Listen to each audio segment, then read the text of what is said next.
Oh, yes, I should get some money going. All right, everybody, welcome along. All right. Upstairs neighbors are playing something pretty loud up there. Hope they're having a good time. We're gonna do. Let's do something really Presenting scary. Benny Goodman and his orchestra. We're gonna do the Christmas Benny Goodman music here. Because we're doing scary stuff tonight. And I'm gonna be drinking. Better get started.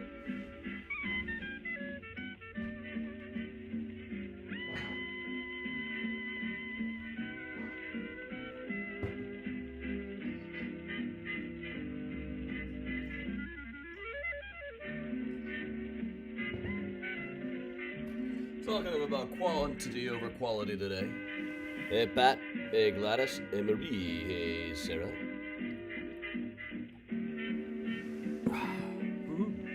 Having some pumpkin whiskey right now, still left over from last year. I don't drink nearly as much as people sometimes think that I do, or claim that I do. You guys see a pretty good portion of the drinking that I do. Gentlemen, because it comes from Benny Goodman and his orchestra, who take their Evening, everybody. responsibility very seriously in purveying good music to the dancing public. And now, an original arrangement by Benny Goodman of Thanks Jingle everybody for coming along. You know, I've already made more in donations off of this tour than I have any other all year. Hey Jeannie. Hey Heather. Susan and Cindy in Detroit. Hey everybody. Kind of dressing like Tom Waits tonight, you know.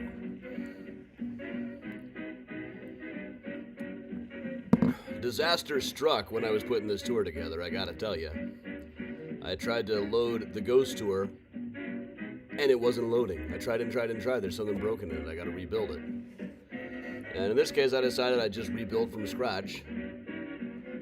It's kind of tough because, as you know, my main priority is the ballroom.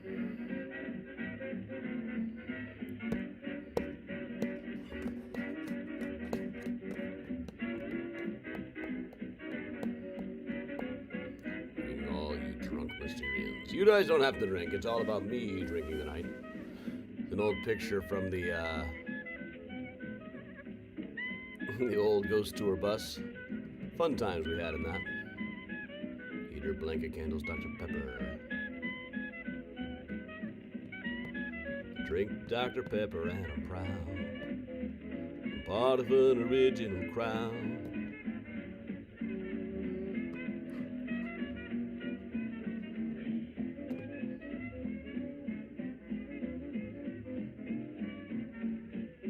Evening, Bob. Hey, Laura.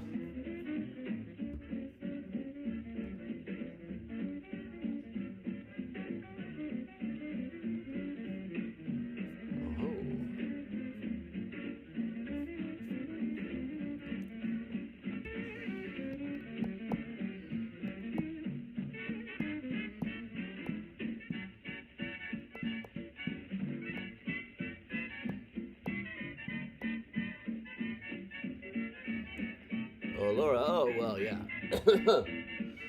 Orange one. That's why you need a ballroom, is you already turned into a pumpkin. The chill in the air is, there is a chill in the air, or there's a warm in the air on the inside, so I'd be taking this jacket off. You know. Hey, thank you, Oscar. Thanks, people sending donations for this one. People donate a lot more when I make a fool of myself. Do you notice that? Yeah, the orange one, we also got Grand Moff Bovino, or whatever his name is, here in Chicago. And all the other guys who couldn't make it in the military, but love that shop at the mall where they sell the flags with the shirts with flags and guns and things on them. And now Benny Goodman playing Where Am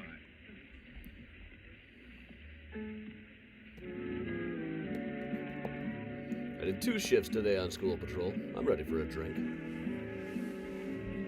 Like the World War I Flying Ace Quaps root beer.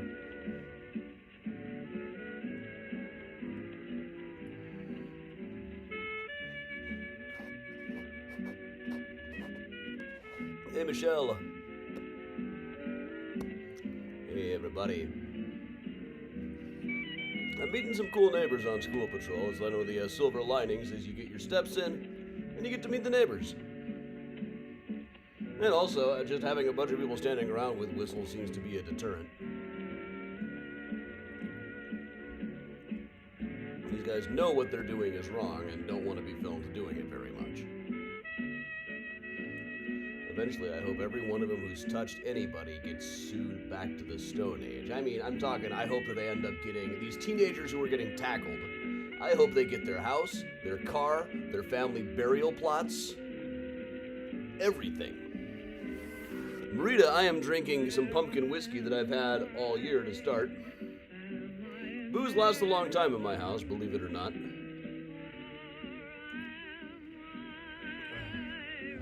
I usually describe my drinking as often but not much, rarely more than one drink in a night, and almost never more than two. And if I have more than two, it's usually because I'm out for a long time. So it's like evenly spaced over 4 hours or something. But the general thrust of this particular tour is usually that it's stuff that I've done so many times I could do it in my sleep, so we'll see how drunk I can get and see if I can still do it perfectly. It's kind of like when I was working the boat tours for Shoreline, probably shouldn't say the name of the company, but my last tour of the day, when I was doing like 3-4 tours back to back, my last tour would be what I called the Martini Tour, where I would switch to the other water bottle. And, doing that same tour 4 times in a row, it's for one thing, boring as hell. It was kind of a challenge to myself to see if I could still do it when I was a little bit tipsy, or a lot bit tipsy. And I always managed it. My brain and my speaking would not be quite in sync, so I'd be thinking one thing but saying something else and just letting muscle memory carry it. But that's common anyway. Like on the ghost tours, back when I was doing these things 300 times a year, sometimes we'd get interrupted and have to really think back to where I was, because while I was talking, I was actually thinking about cheeseburgers. Evening, Grandma Bell, I know you don't totally approve of these things, but hey, it's good money, I just watched The Thin Man last night. I remember watching that with Grandma Bell. That was Helen Ward singing, appearing more bewilderingly lovely than bewildering. Jen and I were playing with some photo filters that made it look like we were in the 1920s or something. Like, yeah, we would have been Nick and Nora.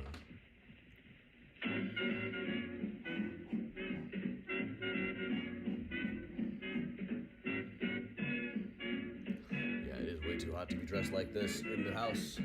The heater's on, Good evening, everybody. Had a bit of a disaster in here. I tried to turn on I tried to get the deck fired up, and it just wouldn't load. I had to build a whole new one. And how can I build anything when my priority is the ballroom?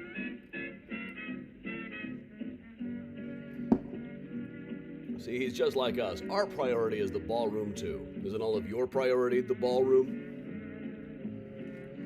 I don't know exactly what I'm doing for health insurance next year yet.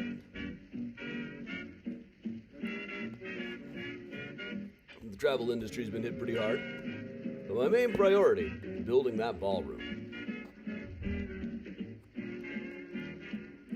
Hey, Paula. Hey, a week from today we're doing a virtual time travel pub crawl, on which I'm not usually quite as boozy as I intend to be tonight, as it's part of the gig. Eli will probably not be joining us for that one. He might be able to send something in, but he's busy preparing for his role as a contestant on Jeopardy! Filming next week. Apparently it's a lot of prep. So I got to find somebody else.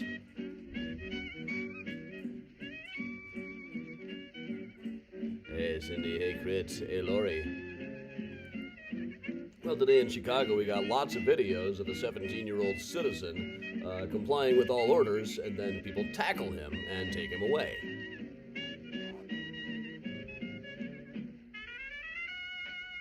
That's Chicago right now. Guys without a warrant, without a cause, unmarked, they're completely indistinguishable from just kidnappers. That's why I've got a whole wall full of whistles over there, and I'm joining the neighbors morning and afternoon around school drop-off and dismissal time. Met some cool people. Yeah, Eli is going to be on Jeopardy! We don't know when it's going to air, but he's filming next week. He's been trying for a long time, so he's got that going for him. And Wednesday, his wife just worked on the restored print of Rocky Horror, so they got to go to a screening of that. So So this is not exactly the time travel pub crawl. That'll be next week. I'm still putting that one together, which is, it's difficult to put this together right now because after all, my main priority is the ballroom. But in any case, hello to everybody out there. It is my intention to make an ass of myself tonight. Just having some pumpkin whiskey, straight. It's already flavored. And hey, whiskey's whiskey anyhows. It's kind of shameful. People who don't live in Chicago think that we're getting mugged every time we walk out the street. Or that it's burning to the ground, or that there are black women in MAGA hats everywhere. I've never seen that. I'm gonna let Benny Goodman do one more tune here. I put on the Christmas music episode because I wanted this to be scary. Not too much scares me quite as much as that. Hey, John Piotrowski. Hey, how you doing? I heard it was good up in there. I had to go to Rosemont myself. I was busy during the day with stuff, but Rosemont had an evening one. It was all for people, because nobody lives in Rosemont, an airport and hotel town, but there were conventions in town. So it was a combination of a psych convention, a kink convention, a teacher's convention, and an ulcerative colitis convention. We all came together in March, and trying to march in that inflatable chicken suit is like, it was like running a mile in gym class with undiagnosed asthma. It was rough, I tell you, but I had Jenna was wearing a riding on a snail costume. I was in a riding on a chicken. Patty Vasquez came and joined us in a riding on a peacock costume after speaking at the Arlington Heights one. Yeah, we all sometimes wonder, like people at Graceland say they wonder when I sleep. I wonder when Patty sleeps. She's coming over tomorrow so we can record a new episode of Tomb Snoopers. New episode was just posted online. And I'm a little concerned because the last one, it didn't go up when it was supposed to for some reason. It took until now till somebody pointed it out. I'm not sure if people listening to this or what.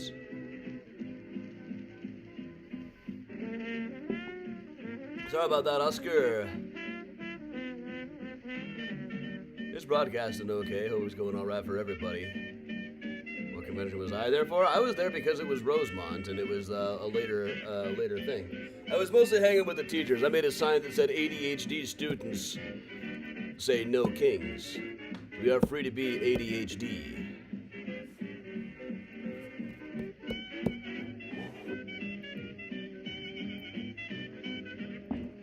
But all right. Let's see. Hey, thank you very much, Oscar. Thank you for everything, Oscar. I hope everything works out all right for you. If not, just check it out later and we'll be able to stream again.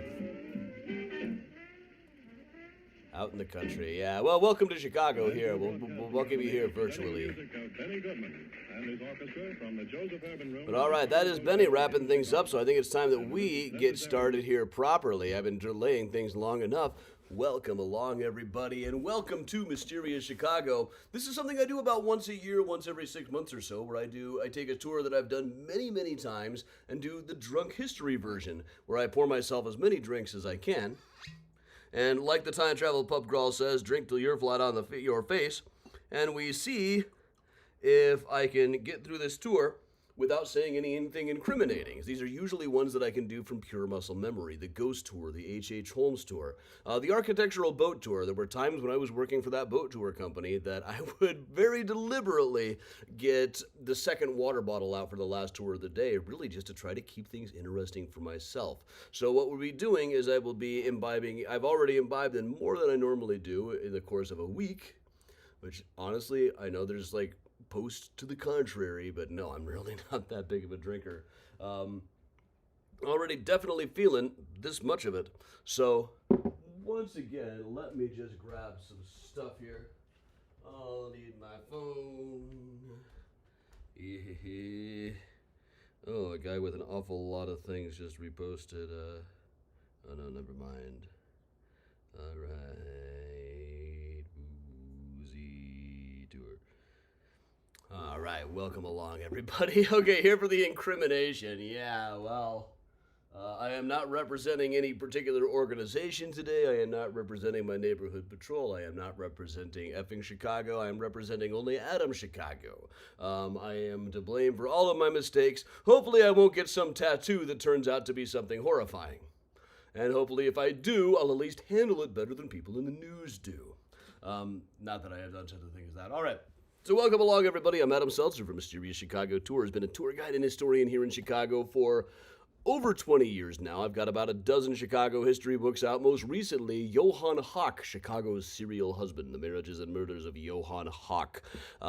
This past weekend, I got to do a thing with Vintage Tribune, who wrote about me today, and Jeff Bayer and Tom Skilling. How Chicago Can You Get? Tom was an absolute delight. Also, the author of Flickering Empire, How Chicago Invented the U.S. Film Industry, along with Michael Glover Smith. He and I are both quoted, incidentally, in this book, What Do You Hear by Stephen Rings, the music of Bob Dylan. It's like a musicological examination of it. It's really interesting stuff, talking about things like generative imperfection and stuff that is generally kind of beyond me, but Stephen has written about it pretty well, and he quotes both me and Mike in this book. I'm in the index. It is so cool. Also, Mysterious Chicago, the book. I've been thinking about doing volume 2 of that this winter. There's just so many that I missed and so many that I needed to update in this nearly 10-year-old book. Speaking of 10-year-old books, I just got a royalty statement for Smart Aleck's Guide to American History. Nearly count 'em, $5 made in the past 6 months. All right, Ghosts of Chicago, now in a 10th anniversary edition. Graceland Cemetery, Chicago's Stories, Symbols, and Secrets. Graveyards of Trinity Church and St. Paul's. And Johann Hawk, Chicago's, The Marriages and Murders of Johann Hawk, Chicago's Serial Husband. All available now, and of course, the Tomb Snoopers podcast is all about Johann Hawk, at least in this season. We'll see if we do a second season. I'm pretty happy with how it's going. I don't know if it's going big, but I haven't really advertised yet. I thought I'd do it kind of like on the Netflix model, not the Disney Plus model, you know. But welcome along. Hey, Kathleen in the euphonium section. Tonight is Drunk History. So what we do every now and then, and for one reason or another, this is by far the most lucrative thing that I do these days, at least as far as virtual tours go, is we do a tour where I get myself good and tipsy before I even start. I'm having pumpkin whiskey tonight. Pretty much exclusively pumpkin whiskey, and I kind of want to add an ice cube to this one. I'll do that in a second. Martin, I think episode 6 of Tomb Snoopers might have been the drunk one. It was, Patty and I had both had a weird week working in politics and watching an absolute monster being turned into a martyr all around us, so we had a few while we were recording that one. So, all right. Welcome along, everybody. We are going to start like we normally would. This is where I used to start back in the old days. I always tell people here at the Rainforest Cafe that it's not that scary now, but there used to be this dude in a frog suit who scared the bejesus out of me. And you all laugh, but I have to go through life without a bejesus now. You all just got privilege checked right there. That's what happened. I got to tell you, there was one time I was on the bus on Grand Avenue, and this woman was telling a little kid that if he was ever attacked by witches, he could call for the Archangel Michael, and Michael would appear in a flash of blue light and would protect him from the witch, and she had a little card from it. There was another woman who also had a card about the Archangel Michael who was saying things like this. And the women were traveling separately and appeared to really dislike each other. It was just bizarre. It turned out one of those women was the woman in the frog suit here at the Rainforest Cafe. Right across is Fido, the fake Irish pub that people have said was haunted for a long time. There was a murder on this corner a long time ago. I found it after much digging because getting brained with a railroad spike at the corner of Clark and Grand just wasn't really enough to make the news back in the old days. Nowadays, it would be all over like fucking CWB Chicago or one of those bullshit propaganda sites. Right across the street, the St. Regis Hotel, the mob used to shove showgirls out the window of that place. They would splatter to a messy death right where the doorman stands for Maggiano's. I would shout that out the door of an old ghost tour bus. They knew when I was coming. Her name was Ray Wilson. They thought I was making it up. Coming up over on the left where the Hyatt Place is in this video was the site of the C&O restaurant where the mobster Hoopsa Daisy Connor was shot through the eye and the groin one grim day in 1929. Now, he was called a Hoopsa Daisy, I believe, because he kept switching sides among the gangs. Some people said that this was part of a revenge campaign for the St. Valentine's Day massacre that had happened just a few months before, but nobody really knows. It's one of those ongoing mysteries. So this is a filming that I did right at the beginning of the pandemic. I'll let you in on a secret. This isn't a nighttime shot. This was all shot at 4 o'clock in the morning. So it looks like it's night, but it's really I'm shooting morning for night. letting you all in behind the scenes here. A drunk talk in the bar one night at the Congress. That sounds good. Well, come along, everybody. More cowbell. You know, there's actually in one of the takes of Visions of Johanna, the producer comes in and asks for more cowbell. True. But over here we have got this rather bland mid-century brutalist fire station. There's been some talk of tearing this thing down and putting up like a jewel and some condos or something like that. And I'm sure it's not long for this world. It's certainly not using the best and tallest possible use of the space. Here at Illinois and Dearborn, right across from the hotel where I talk to old people who come into town for Frank Lloyd Wright tours. Just got paid by them for the tours that I did last week. Yeah. But right here, this is the site of the old jail. There's two buildings that you can see here, the old jail and the new jail, both of which are now by default the old jail over here on Illinois Street. But this stood in the late 19th century up until about the 1920s or so. It was torn down, became a parking lot years later before they put up the fire station here. But right about where Truck 3 is now is where they used to hang people. Now, this would have been probably facing the opposite direction of this, so we're kind of facing where these guys would have been facing. But on nights when there was a hanging, they would set up the gallows. They would take them apart. Sometimes they would have allegedly set them up in the alley back behind the jail so they could hang sandbags to get the spring out of the rope. This is dramatized in the movie The Front Page, so a lot of people think they actually did the hangings out in the alley. When I first started running tours here, it was always said that it was the Gallows Alley. There were a couple of books that said that hangings took place there, but no, it was actually inside of the jail. Here, in this particular view, you can see this compartment on the back, this thing that looks like a door. That was where the hangman was supposed to be stationed. And no one knew who the hangman really was, but the story was that the sheriff would send a signal and the hangman would spring the trap. It was later said that there was nobody inside of there. When the sheriff was sending the signal, he was really putting the trap in motion. It was really just so people didn't think the sheriff was also the hangman. But here's an interesting diagram showing the whole compartment and how everything worked. But right about here is a picture of what was called the death cell. This was also known as the jail library. This is where condemned men would spend their last nights. And this place was said to be haunted well before the turn of the 20th century. While it was still standing, in fact, the whole old portion of the jail was said to be so haunted that Jailer Whitman would try to keep people in the new portion, not have anybody stationed in the old jail if he could help it. Now, the old jail was a curious place, honestly. It was mostly a place for men who were awaiting trial. After the trial, if convicted, they would be sent to Joliet. But it's also where they kept the convicted murderers who were waiting on being hanged. And on this spot, between about 1873 and 1927, when the city switched to the electric chair, about 100 men were hanged by the neck until they were dead in this spot. One of those who was said to be hanged, who would be haunting the place, was Johann Hawk. Some people said that his curse was upon everybody at the time of his death. Not sure if that's entirely true. But I did actually get to do a ghost investigation in this place one time. Well, not in the jail itself, it was torn down years ago, but the criminal court building back behind it is still standing.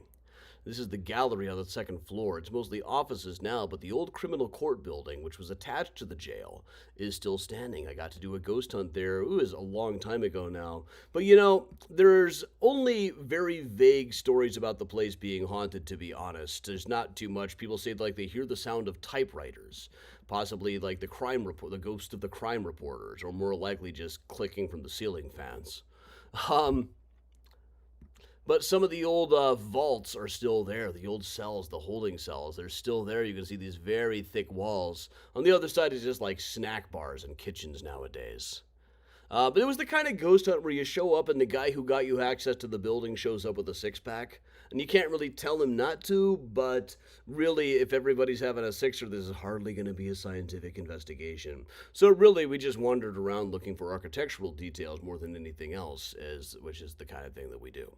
All right, welcome along, everybody. Those of you just joining us, this is the Drunk History edition of a ghost tour.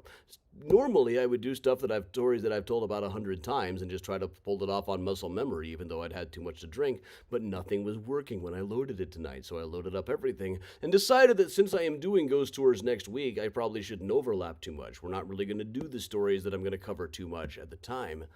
So this is all different things. I'm trying to be drunk and remember stories that I don't tell all that often.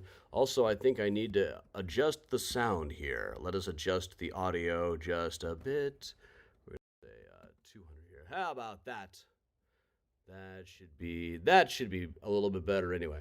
All right, welcome all. We're on 47th and Loomis right about here, a place that is said to be haunted by a headless horseman.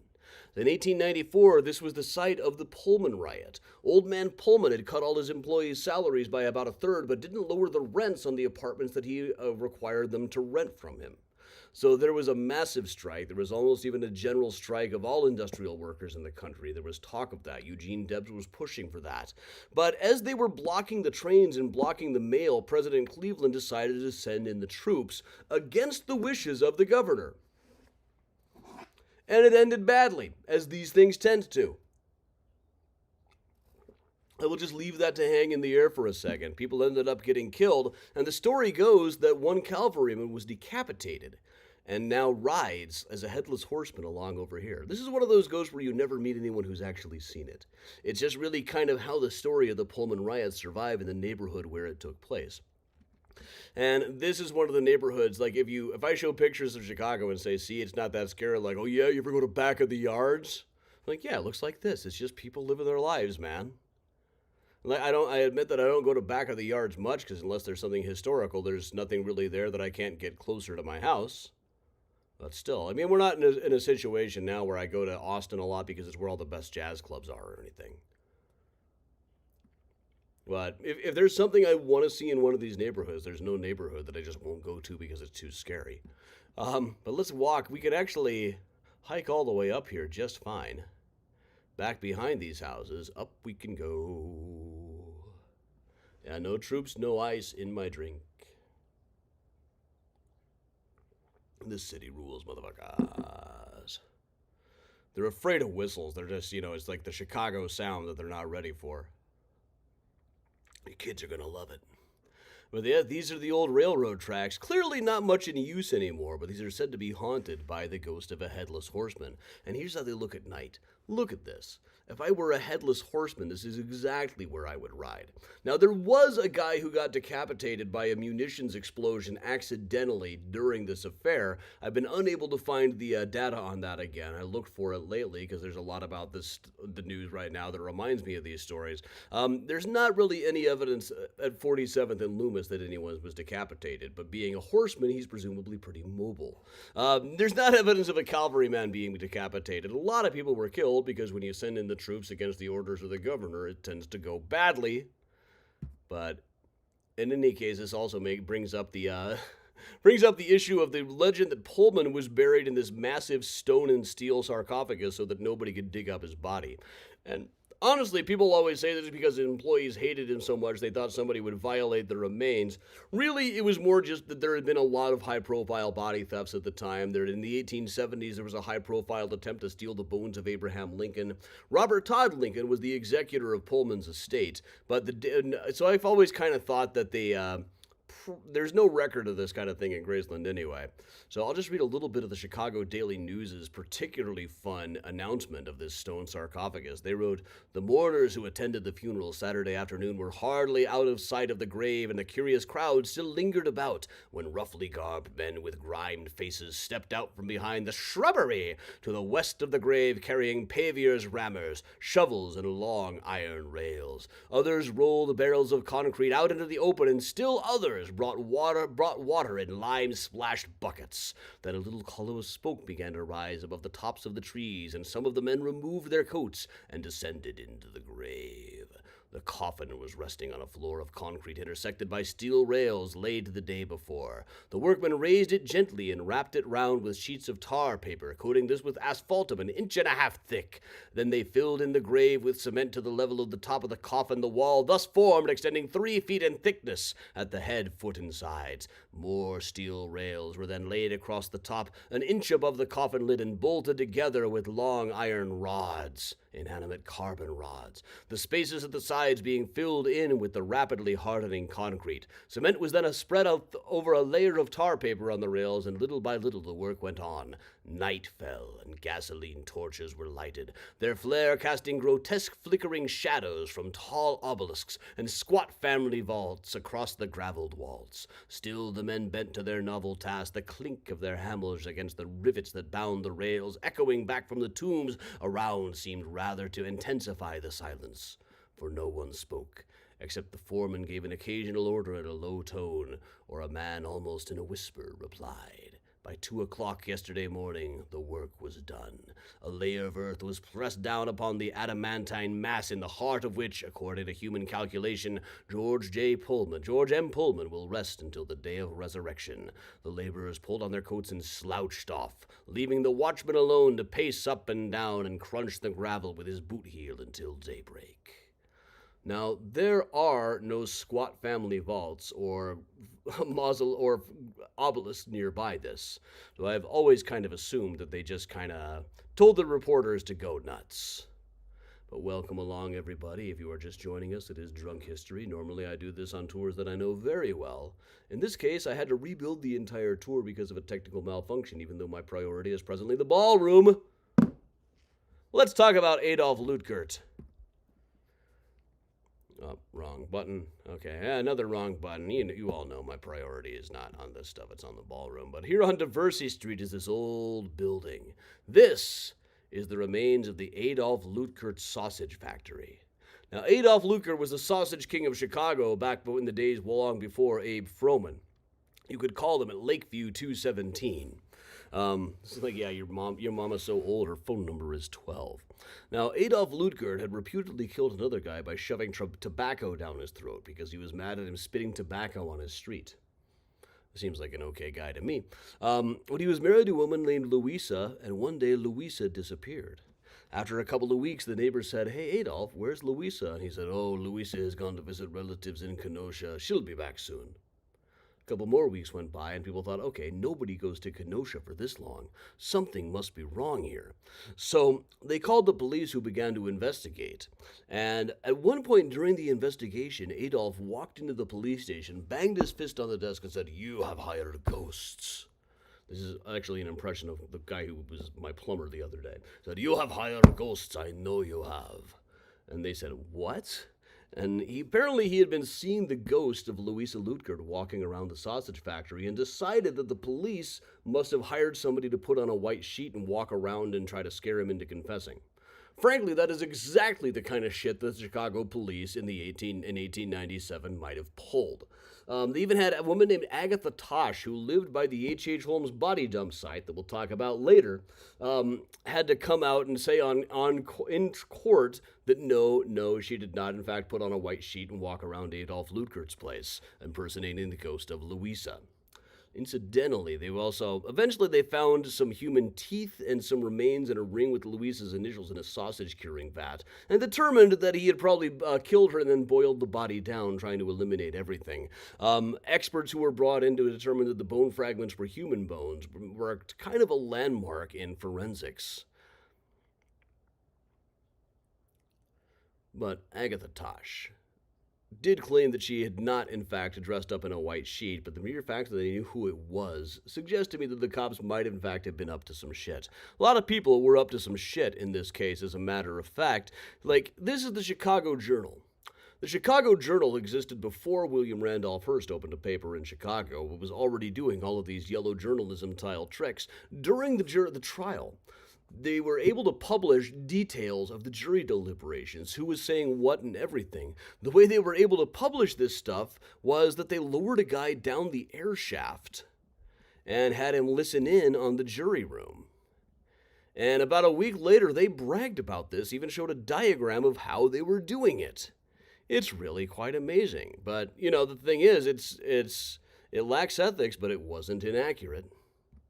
But there have always been stories that Louisa was haunting this old sausage factory. And this goes back a long time. The old days, people used to sing songs about how old man Lutgert had made sausage of his wife. And even now, if I mention that this is a sausage factory murder, it's very difficult to tell this story because if nobody gets eaten, people kind of feel like they're getting screwed. There's no evidence that he actually made her into sausage, but there were stories about ghosts very early on. Like, this is a case in the Des Moines Daily News. A police officer, this is probably coming from a Chicago paper, but a police officer said that he was seeing her ghost and he was like being chased around the basement by it. But incidentally, that particular ghost, and also we got this interesting picture of old man Lutgert's coffin here. He died in jail in 1899.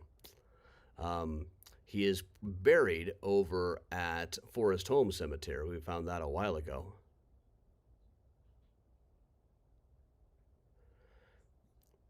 Well, it kind of reminds me of the story of the Sombrero Man ghost. And before I get into the story of the Sombrero Man ghost and Officer Blau, we're going to talk a little bit about this place over here on West Taylor Street. Is it weird that it makes you hungry? Yeah.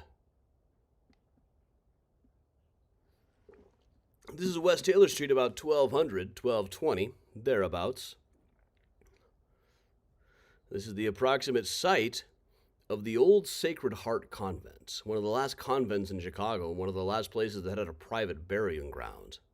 And when they removed everybody in the early 20th century, they found two of the nuns had turned to stone. In particular, Mother Gathro and Mother Galway.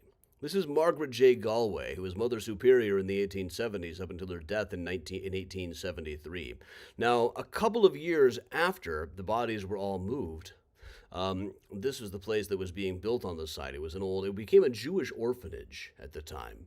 But at the time, it was said that the Jewish caretaker was seeing a ghost, a woman in a black dress holding a lamp, walking around the place. People standing outside, that they saw a pale blue glowing light, like a ghostly figure, going all the way down the hall from window to window to window. And this being 1908, when people saw a ghost, their instinct was always to shoot at it. In fact, a crowd of 5,000 was estimated to show up outside of this place looking to shoot at the ghostly nun. The cops had to work crowd control. Now, I am not Catholic or anything, but I just don't think I would shoot at a ghost nun. But this reminds me of Officer Blau, the same officer who told the story of seeing the ghost of Louisa Lutgert, also told stories about seeing the Sombrero ghost in Lincoln Park that I talk about on the zoo tours sometimes. This was a ghost in a sombrero. Every time he saw him, his instinct was always to shoot at him because that's how ghost hunting worked back then. You saw a ghost, you pulled out your sword or your gun or whatever you had. In fact, in 1922, there was this fantastic picture. There was a house that was thought to be haunted. There were shrieking sounds heard all over the place. So you got this picture of all the boys in the neighborhood running around with sticks and rifles trying to shoot the ghost. What could go wrong? It's about as much training as ice gets anyway. All right, so, while we're on the subject of the zoo tours that are run on Tuesdays and Wednesdays, probably shouldn't really mention that on this particular kind of a tour, but I often talk about the time that Marlon Perkins, the zoo director, went on the Kukla, Fran, and Ollie show with a skunk named Sweet William, who ended up pooping all over the stage on live television, the first televised dump. Here's a clip of that. I met Mr. Ferguson's friend. I'll watch Fran here. He puts Sweet William up and makes a massive mess, and watch, she's going to notice in a second. Oh, there it is. Newspapers said that the skunk must have been a communist or something. This was the 1950s after all. The first televised dump. Everything dope comes from Chicago, right? All right.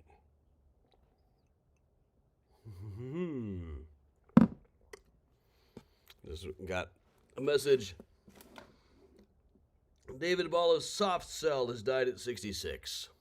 Sometimes I too feel I've got to run away. I've got to. I actually used to do that on the ghost tour. Like one time, there was a truck backing up in the alley of death and mutilation, going beep beep, beep beep. Sometimes I feel I've got to beep beep. Run away, I got true. Let me just tell that to the person.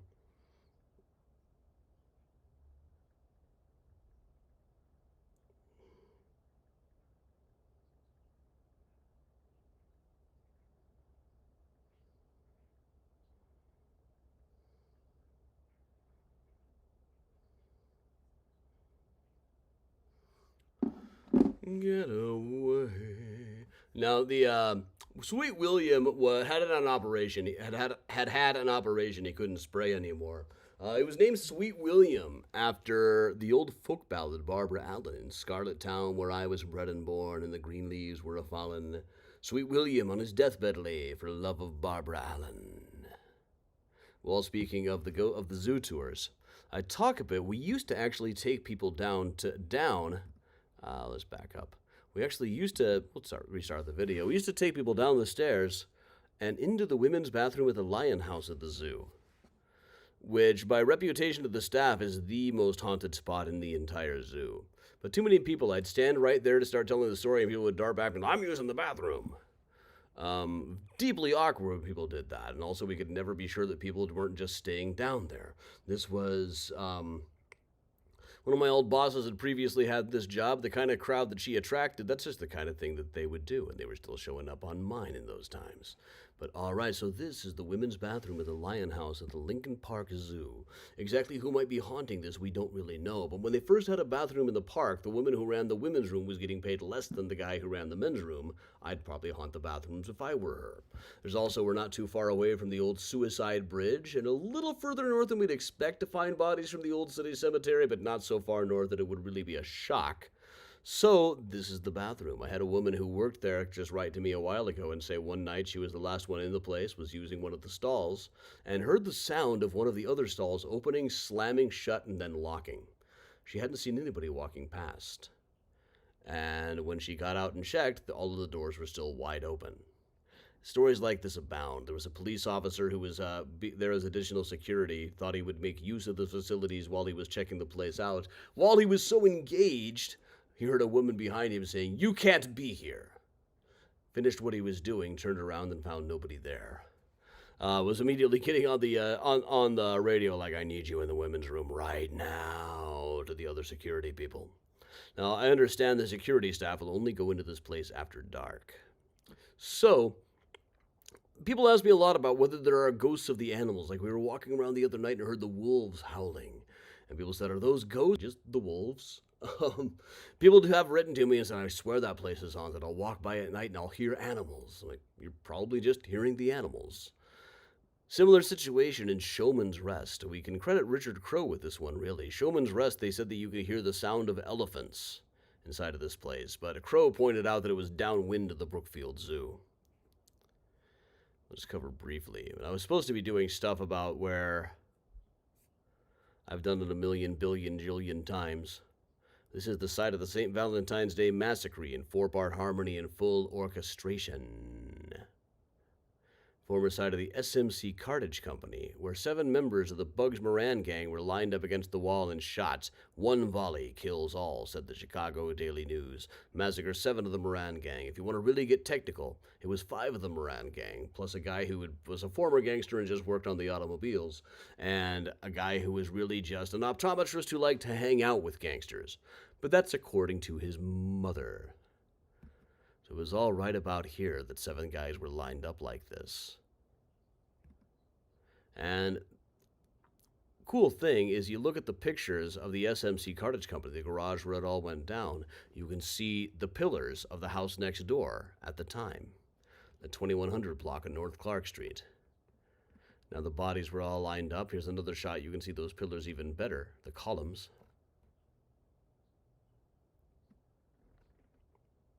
Well, here was the thing. There was a time, I haven't told this part of it in a while, but I used to take groups out here and we'd get off the bus and everything, even though there was a fence at the time. We couldn't really get into the spot. But there was this old woman who lived in the senior living center next door, and she would come out and I would tell the story, and she'd say, "Excuse me, young man," in this voice like the old hag from Snow White. "Excuse me, young man, are you talking about Al Capone?" I'll be like, yes, that's what I'm talking about. And she said, I went to Target one time, and do you know why? And after she told me this 5 or 6 times and forgot what I looked like, I knew what she was going to say, but I'm like, oh no, please tell me. She said she had bought a largest dress they make to hang over her mirror. Why she didn't just buy a sheet, I'm not really sure. But she did this and instead just used a compact in the hall when she needed a mirror. She said that every now and then when she looked into the mirror, instead of herself looking back, she would see a guy in a pinstripe suit and a fedora. You know, dressed about like I am now, hopefully slightly less sweaty. And well, she told me these were the souls waiting on Judgment Day, and I would kind of like try not to laugh, and she'd say, we laugh at this, but it's only because we're so scared. I sometimes do think that I have a sign on my back saying, please tell me about Judgment Day. This was definitely her angle. She was looking for an excuse to tell me about Judgment Day here at the SMC Cartage Company, where all the bodies were lined up. But while we're telling famous stories like this, why don't we go away from the Disco Salad Bar on 63rd Street? Another thing people like, oh, you think Chicago's safe? Ever go to Englewood? Yeah, there's an Aldi there. There's this post office, and right next to the post office, of course, is the site of the H.H. Holmes murder castle. Now, at least according to legend, this place was rigged up with everything you could possibly need to kill a person, everything you could need to get rid of their bodies as well. The reality is, it was a ramshackle piece of junk kind of building, to be honest. Initially 2 stories, a 3rd story kind of added in a haphazard way. You can see that the turrets and the windows all look totally different. The bricks look rather different. That 3rd floor was not much better than a papier-mâché facade. And this all would have been really right about here. There's about 4 feet of overlap with the post office that is standing there right now. But this was the old Holmes murder castle site. Now, really, at the time that it was standing, Holmes called it the Wallace Street property, or the Englewood Flats. Now, later on, when the newspapers got a hold of the story and found out that Holmes was a murderer and the place was full of hidden rooms and all kinds of crap, and the police spent a few weeks trying to solve every murder of the last 10 years by digging around there and picking up ropes and shit, they started calling it the Holmes Castle. Later on, a newspaper called it the Murder Castle, and that is really the name that is stuck. So here, this is, there's a post office standing on the grounds there now. They tore the place down about 1940. So now there's this post office here. And I got to go into the basement of this place with the History Channel a couple of times, but it's only about 4 feet of overlap, remember. But here, again, is the back room of the H.H. Holmes Castle, of the post office, approximately where I used to stand. Ah, there's Susan, R.I.P. Susan. Now this all led to a door, and you go down this door to the basement. And here's a rather shaky video I took. I wasn't really planning to take videos when I was down there. I was just kind of documenting the space. I didn't think I'd be showing it to people. But you wander around, there's like an old fallout shelter there, there's a room full of old Christmas decorations and Santa Clauses and whatnot. And then there's this hole in the wall. You climb up that stair to the hole in the wall. And you come to this tunnel. And the tunnel leads right to the one portion of the castle building that would have overlapped with, of the post office that would have overlapped with the side of the castle building in the basement. So it was here that I set up camp recording audio. And I'm not normally one of those ghost hunters who says, can we ask you some questions? Do you have a message for me? I feel stupid kind of something like that.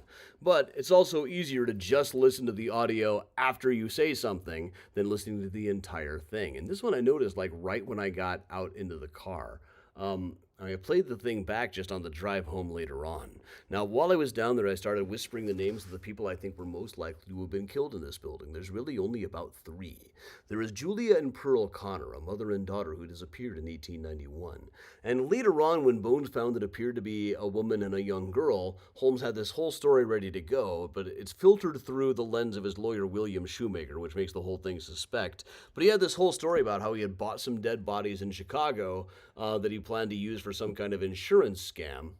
And having used that for an insurance scam, he chickened out and took the bodies, and when he bought it and stored them in the Fidelity storage warehouse in Chicago, not too far away from the hotel where he had been staying, the Coors European Hotel.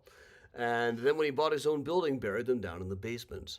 The mere fact that he had the story ready to go indicates that Julia and Pearl might in fact have been killed in this place and buried in this place. But while I was down there, I had this recording running, started whispering the names of the people who I thought might have been killed there.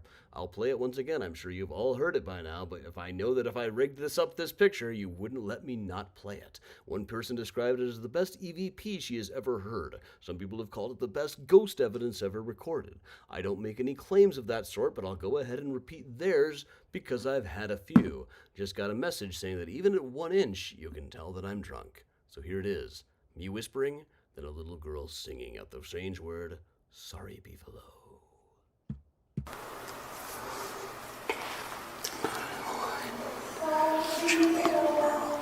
Anybody we don't even know about. Yep, that is the ghost saying, "Bury Manilow." Now, a while ago, a guy did write to me and say that if you change the speed of it or something, or play it backwards or something, it's very clearly saying "stabbed me in the throat," and told me exactly which herbs I need to be burning down in this tunnel. I'm like, dude, you're an adult, right? All right, Susan Buffalo, sure. All right, there was a Susan there with me. Now, there was nobody else around me. I can't necessarily say anybody wasn't around the bend, but it's hard to get around the bend, to be perfectly honest, in this place. In fact, I didn't get any further on this particular day than in here. You have to climb under a pipe to get any further than this, and I had just hurt my back really bad lifting up a box of kitty litter.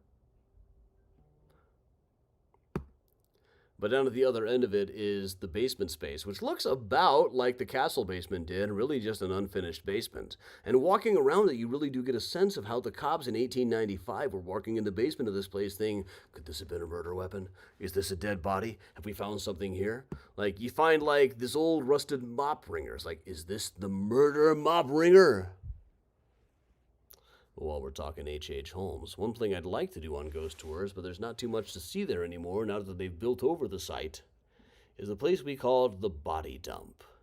Used to take ghost tour groups when we were leaving holes. All right, who wants to go to the Body Dump? And they'd be like, yay, Body Dump, Body Dump. We would chant this. This is a place on what was then called Sobieski Street. When I first went out here to try to trace it, there was a big billboard for Sobieski Vodka, which seemed like a really random situation. But there was a 150-foot-long furnace in a little building here about where that curved wall is now. We dug up some of the foundation years and years later. That was said to be a glass-bending factory. There was some of Holmes' paperwork found inside of it. Some neighbors identified Holmes as the guy who would run the place, though not much work was ever done there. Now, not a lot of glass bending was ever done. Holmes never really convinced anybody that he really knew how to do bend glass to begin with. So there's kind of a short list of things that a known serial killer would want with a 150-foot-long furnace. And we started taking people out here. You see this larger building in the background. There's a light on the first floor that would turn itself off and on. And it didn't work every night, but some nights I would go out there, and every time I said the name H.H. Holmes, the thing would turn off or on. Or sometimes it worked if I said Emily Van Tassel, which is the name, or probably the name, of a woman who lived in the vicinity and was said to be a Holmes victim at the time. Now, Holmes was kind of close to here. There was also, or possibly he was, there was also Frank Wilde's Fruit and Candy Store that was rumored to be run by Holmes. This is a picture of the back of it. It was down on Milwaukee Avenue, a short walk away from this, and Emily Van Tassel, was supposed Holmes' victim, lived a short way away from this. Well, we started taking people here really just as a historical curiosity, but noticed that one light, it didn't work every time, but sometimes I would just stand there and go, Holmes, and the light would turn on, or Emily Van Tassel, the light would turn on. It was really pretty neat. A lot of people assumed that I had some kind of a remote control or something, but believe me, I am not that organized. But here, there's this picture. These people swear there was nobody standing behind the tree when they took that picture. I've always thought it kind of looked like me in one of my long coats and my newsy hats. But I'll take their word for it. That is also the black branch with blood that keeps dripping. which is probably due to iron oxide in the soil from the time when this site was a junkyard. But there was, once upon a time, also on that site, a Dixie Chicken. And people who worked in the place told me that there was one time this woman came in to use the bathroom and never came out. And when they opened the door, there was nobody there. So either she was a ghost or she flushed herself down. I could go either way on this. I've kind of gone over time on here, but I'm still drinking, so let's go ahead and keep going. Keep those cards and letters coming. Keep circulating the tapes. Let's talk a little bit about Old Town Tattoo, formerly known as Odin Tattoo. This is about the best picture I got of it at the time, back in 2006, almost 20 years ago, when we did the first ghost investigation at this place. It was 3313 West Irving Park. Had a sign up showing their support for POWs and people missing in action. There has been like one of those in my entire lifetime. There wasn't one at the time this was filmed, and there's not any right now. I just recently saw a bumper sticker saying, "Get them out or send us back." It's like, it's done, dude. Inside of the place used to be a funeral home. You can see they found a gravestone up in the attic and brought it down and put it in the fireplace because it kind of freaked them out knowing there was a gravestone up in the attic. They kind of wanted to keep an eye on it. But it was formerly known as the Clement Funeral Home. And the Clement family has been telling stories about the place being haunted for years and years, as it turns out. But after they moved in, most of the sightings came from a guy called Tapeworm. Tapeworm was the owner of the place, and he had a lot of stories. Like, he said that he would be in the bathroom in his apartment upstairs, and suddenly the door would open by itself, and he'd be like, "Whoa, it smells that bad, huh?" He told me that there was a guy that he would see in a brown suit who would watch him while he was working on tattoos, and he would just stand there and stare. He said, because everybody knows you take your eyes off of these things for a second, and they're gone. Which brings me to another one of my theories, that when people see ghosts, what they're really seeing are ninjas. One time in Lincoln Park, right before a Grave Robbing 101 tour, there was this dude dressed up like a ninja, and he was doing like Karate Kid poses. He had a little pack of gear over next to him, and I just kind of chuckled at him, but I turned around to check somebody in, turned around, he was gone, his gear was gone. I would say he must have been a ghost, but he was a ninja. Ninjas disappear really fast. It's what they do. Makes you wonder, is every ghost that we're seeing really just a ninja? And is it really cooler if it is, in fact, a ninja? But Tapeworm also has talked about a guy in a powder blue suit that he'd seen walking around while he was tattooing. Apparently the ghost of, there was somebody who told us at the time that a guy died crashing his car into this place one time in a powder blue suit. And later on, I talked to some guys who used to deliver caskets for a living, said Mr. Clement was the nicest guy you'd ever hope to meet. And they did say that somebody crashed their car into this place in the 70s and died, and possibly wearing a powder blue suit. Now, but of course, after Tapeworm died, it just became about Tapeworm. I remember on the investigation that I was on that night, Tapeworm pointed up at the staircase that led to his apartment. And since this is the Drunk History Tour, I'm not going to clean up his language too much. He said, "Twice I've been walking down them fucking stairs, and I felt like somebody was trying to push me, like fucking push me down the stairs, man. And that freaks me the fuck out, because everybody knows you can't fight back with these cats, right? So first time it happened, I just looked up, I went, listen, motherfucker, if I fucking die in this fucking place, it is fucking on." And about 3 weeks later, Tapeworm died in the place. He had a heart attack and died right about where that staircase would have been. And since then, I told people for a while, if there was ever a ghost that I totally believe in, it is the ghost of Tapeworm. I would walk back into that place, I'd feel like somebody was flicking my ear, pulling my hair, like all the ways that guys like Tapeworm might pick on a dork like me.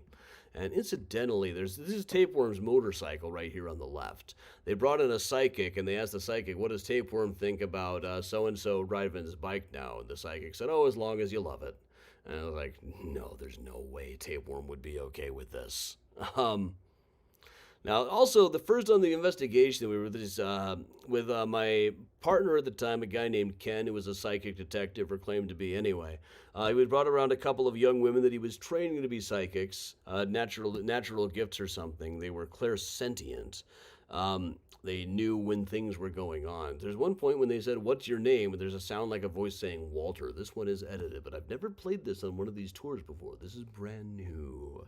And there was a Walter connected to this. What's your name? I told that story for quite a bit, because I heard that in real time. Did I see him on a tour once, on a bus tour? I saw a tapeworm in a dream one time. He told me at the time, oh yeah, I remember you. You were there that time. I'm haunting someplace else now, he told me. All right. But why don't we talk a little bit about Bachelor's Grove? I'm definitely not taking a ghost tour out there, partly because there are ghost tour guys, there are ghost hunters who get really territorial about this place. I have sometimes heard, I once heard my friend Amelia Cotter once said the only paranormal thing about Bachelor's Grove Cemetery is the way it makes 50-year-olds talk like they're 8-year-olds. Like, and really, I hear a lot of like middle-aged guys talking about this place like 8-year-olds who just discovered Ghost Adventures or something. But we'll go ahead and walk on in here. The woods are... walking through here by myself, the place has enough of a reputation that this did, in fact, get a little bit spooky. I'd walk in going, the woods are just trees, the trees are just wood. I have no fear, nor no one should. So my girlfriend and I went to the Broadway sing-along bar. I did You Got Trouble. And we did Dead Girl Walking from Heathers with all kinds of choreography.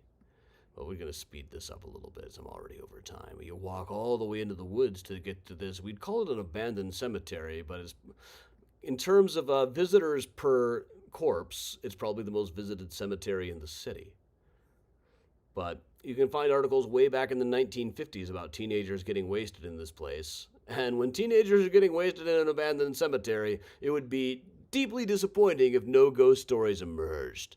So we walk in from here.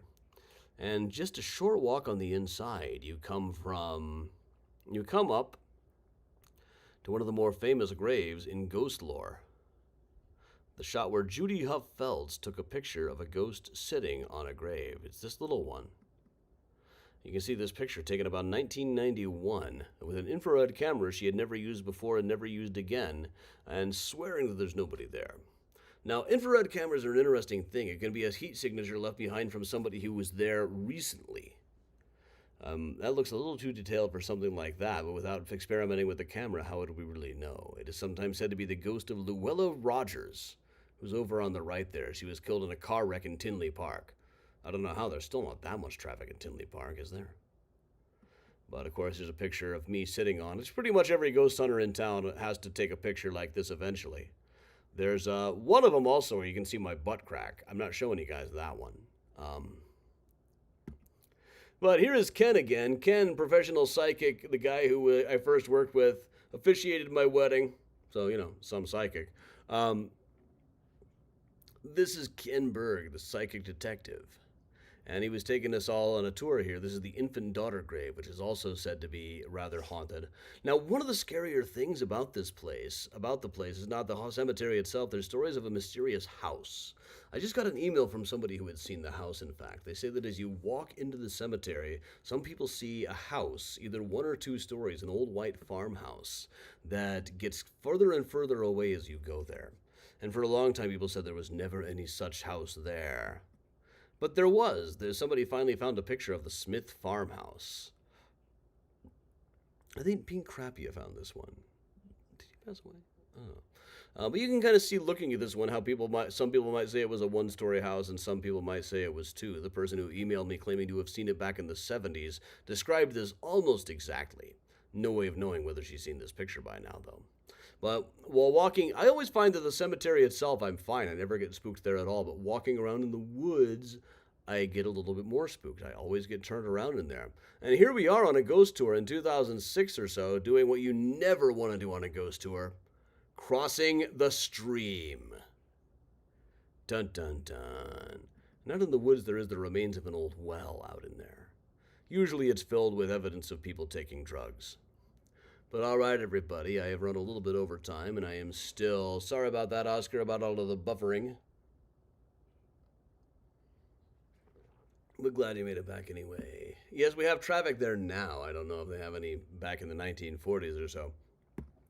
But all right, everybody, let me go ahead and plug these other upcoming tours. October 25th, that's Saturday, day after tomorrow. Well, I'm dressed as Tom Waits. I might as well sing thee. And my plane touches down. All they fill you with lies, everyone buys, about what it means to be a soldier. What I miss you won't believe, shoveling snow and raking leaves and my plane touches down on the day after tomorrow. One of his Illinois songs.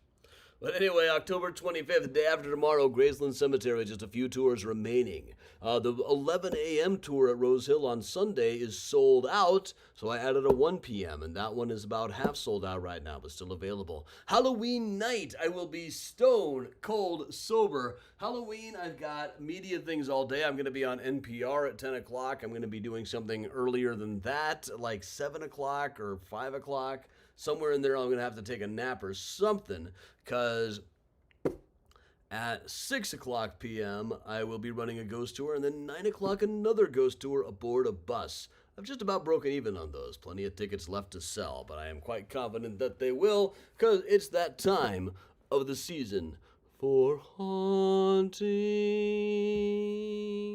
And we're just going to put up the thanks over here. Join the Patreon. That's the most important thing that you can do. Support Tomb Snoopers. Tell all your friends to listen to the Tomb Snoopers podcast. So thanks a lot for joining me, everybody. We're going to put the Benny Goodman back on. And just hang on a little bit longer. Won't you stay? Say, get happy. Just a little bit longer. It's the promoters don't mind. And the streamers don't mind. I don't know where Miles is. The Empress is right over there. She's been sitting on the ottoman all night after a long night of running around trying to find stuff she can eat. Not like she doesn't have food out. Thank you, Rihanna.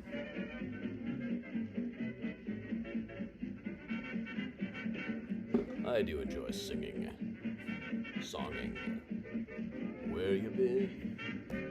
We up and dubbing mixtapes all night long. Yep, becoming even more incredibly famous. I got to hang out with Tom Skilling all day last weekend. It was a blast.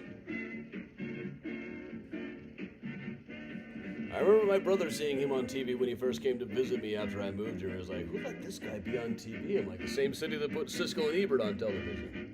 We put people on television because they look like they know what they're doing. Some theater is like doing a reenactment of the first episode of Siskel and Ebert. By all accounts from everybody who worked on that show, it was tense. These guys did not like each other.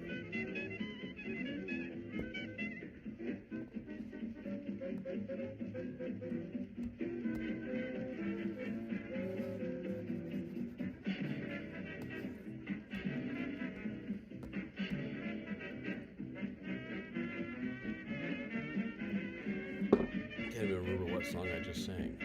Where is Miles anyway? Miles.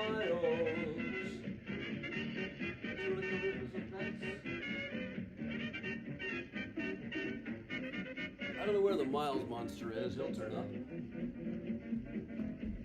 Wow, they're doing the redo.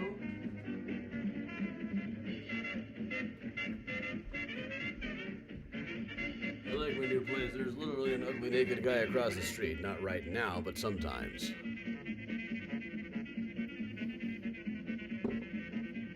Oh, yep, that's the Empress. I don't know where Miles is hiding. He's got a couple of hiding places that I haven't located.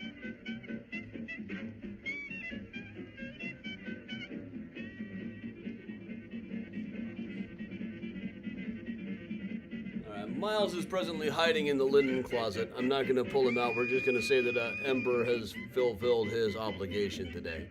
These two are thick as thieves, I gotta tell you.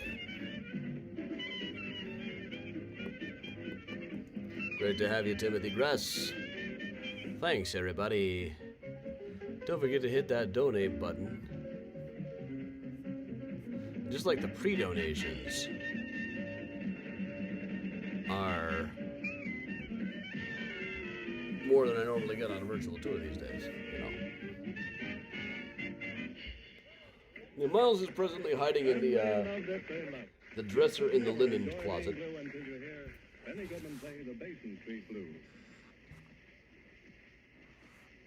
Yeah, Miles definitely needs some me time. He and Ember are in fact thick as thieves. They play all the time. They cuddle a lot.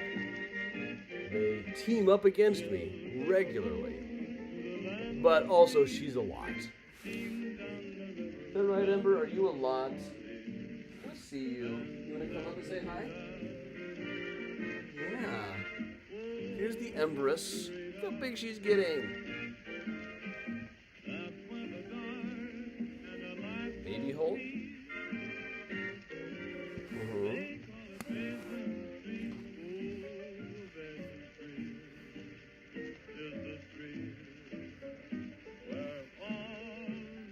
Good night, everybody.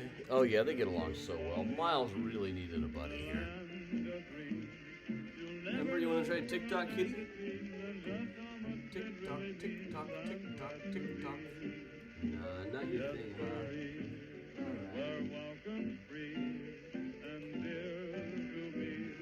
Alright. She is a very cuddly cat, only she doesn't sit still very well.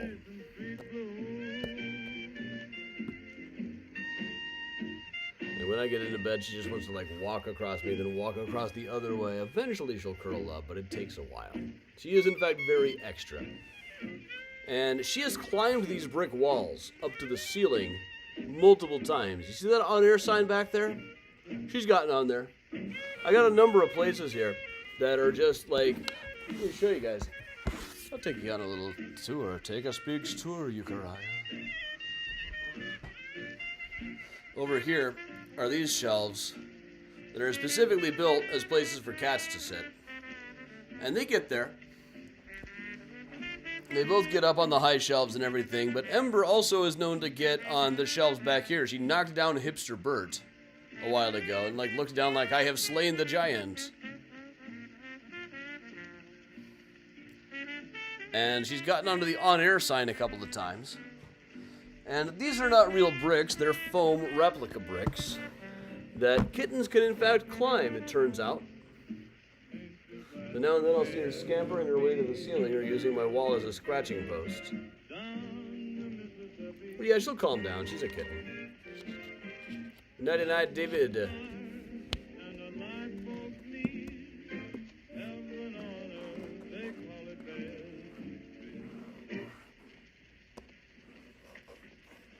Thank you, Phoenix. Alright. Megan's cat name is Evie Ray. Evie Ray. Alright. No, he didn't think anything could get Hipster Bird off his high horse. That is correct. Yeah.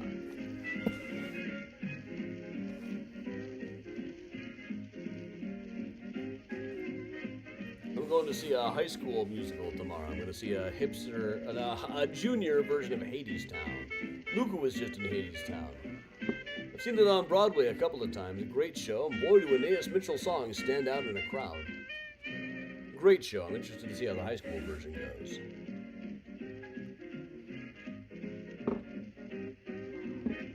Sunday, I'm seeing Herbie Hancock, who's still around and touring.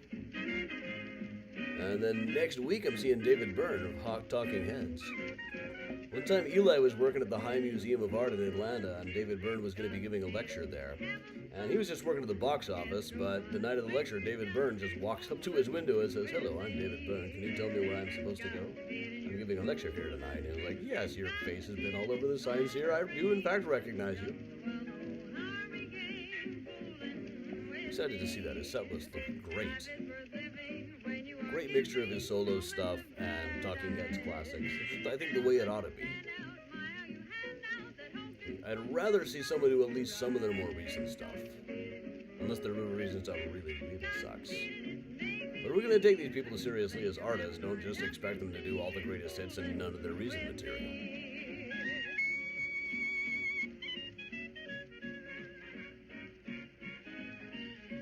I'm excited to see it. We're up in the gallery. But still, it's the Chicago Auditorium. You can't go wrong.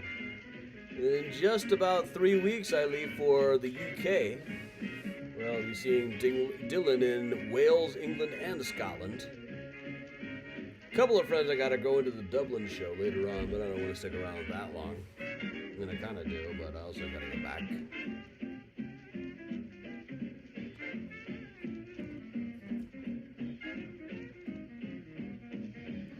Oh yes, there is a photo of my butt crack hanging out on the haunted grave at Bachelor's Grove Cemetery. I'm not getting nearly enough donations to show that one.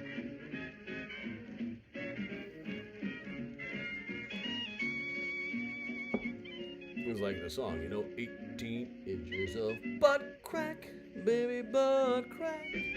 Oh, the butt crack is a little old place where butt cheeks get together. Butt crack, baby. That's how they played it on my radio station, anyway.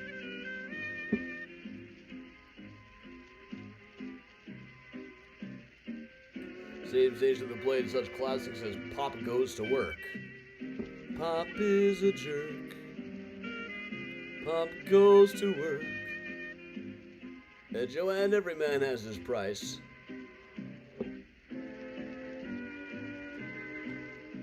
Timothy, Weird Al does not need anybody to write for him. I once had a rock album called Every Man Has His Price, and mine is $300. Prices have gone up now. But of course, my main priority is the ballroom. Did they play that on 95, C95? Probably. They played it on Q102, Des Moines. Q102 is KRNQ. Yes, today is in fact Weird Al's birthday. Happy birthday to Weird Al, one of the all-time greats. He posted a picture birthday greeting of like Ryan Seacrest. Octavio wants me to release the Kraken. Nah, probably ain't gonna happen. Yep. This is my autographed Weird Al spatula. He chuckled when I had him sign my spatula. Jenna got him to sign some bubble wrap one time.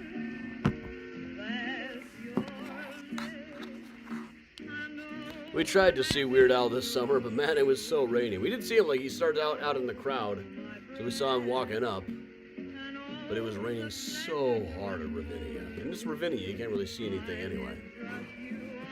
It's such a terrible venue, such a strange and terrible venue, Ravinia. Counting Crows were there. I'd love to see them again, but no, not at Ravinia, I wouldn't.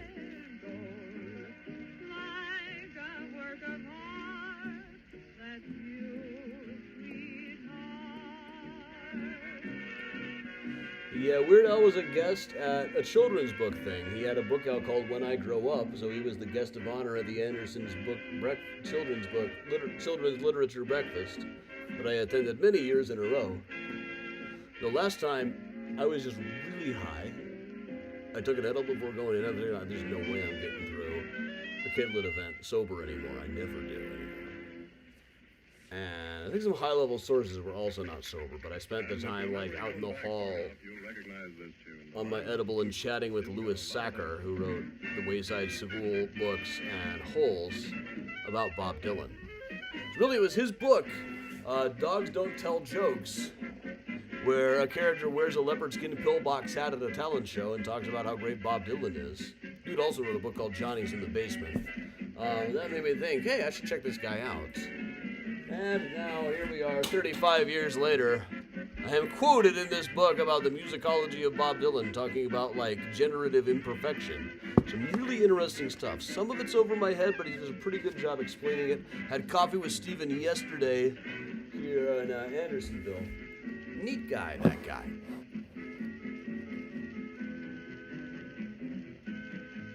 Timothy, I will get you UHF references. I haven't seen him 47 times. I've seen him 6 or 7 times, I think, now. Let's see. It was that time. It was that time. It was that time. There were those 3 shows on the Vanity Tour. There's the other show on the Vanity Tour since then. I've seen it 8 times that I can think of offhand. The best being at the Apollo Theater in New York on the ridiculously ill-advised Central Joel Vanity Tour. The first tour we did mostly his original songs and varied the set list from night to night, didn't have video screens or costume changes. I'd always hoped that he would do a tour like that, never believed that he would. Seeing him actually pull out Biggest Ball of Twine in Minnesota, possibly his masterpiece, and songs like Mr. Frump and the Iron One.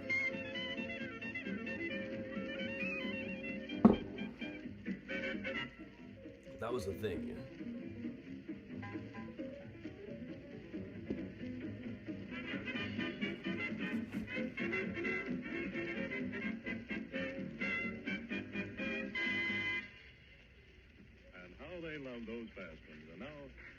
Goodman signs off with Someday, Sweetheart.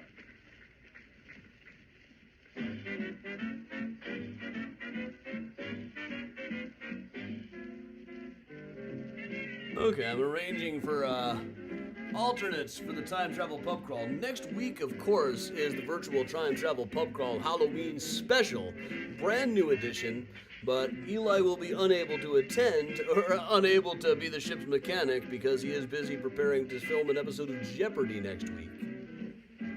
He's doing that on Tuesday. Wednesday, he's got to go to a screening of the restored print of Rocky Horror that his wife worked on.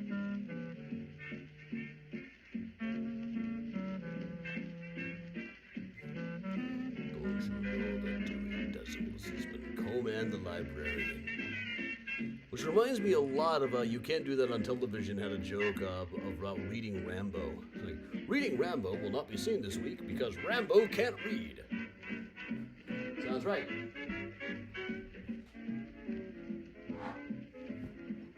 I should probably stop, but instead I'm going to switch to Scotch. The longer I'm on here, the more people send me money. The drunker I get, the more people send me money. Somebody just sent me money. Thank you, Janet. Somebody bought a ticket to the Rose Hill tour, too. That's why I really do these things. The idea of starting virtual tours was, hey, you know, it'll maybe build up my numbers on Facebook, so I'll set myself up for a good October.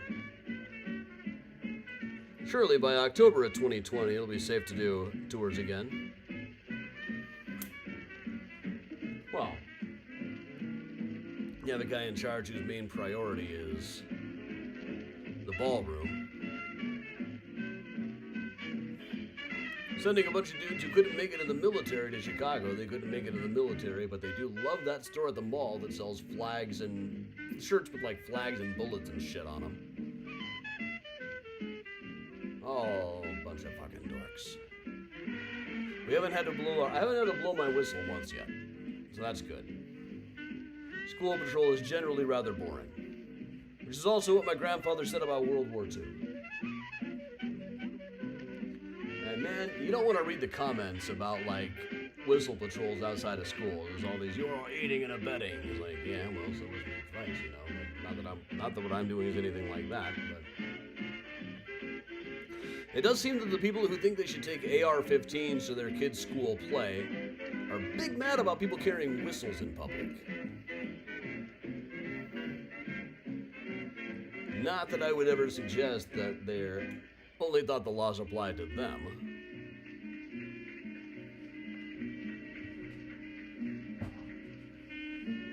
One of these motherfuckers touches me, I will sue him to the ground.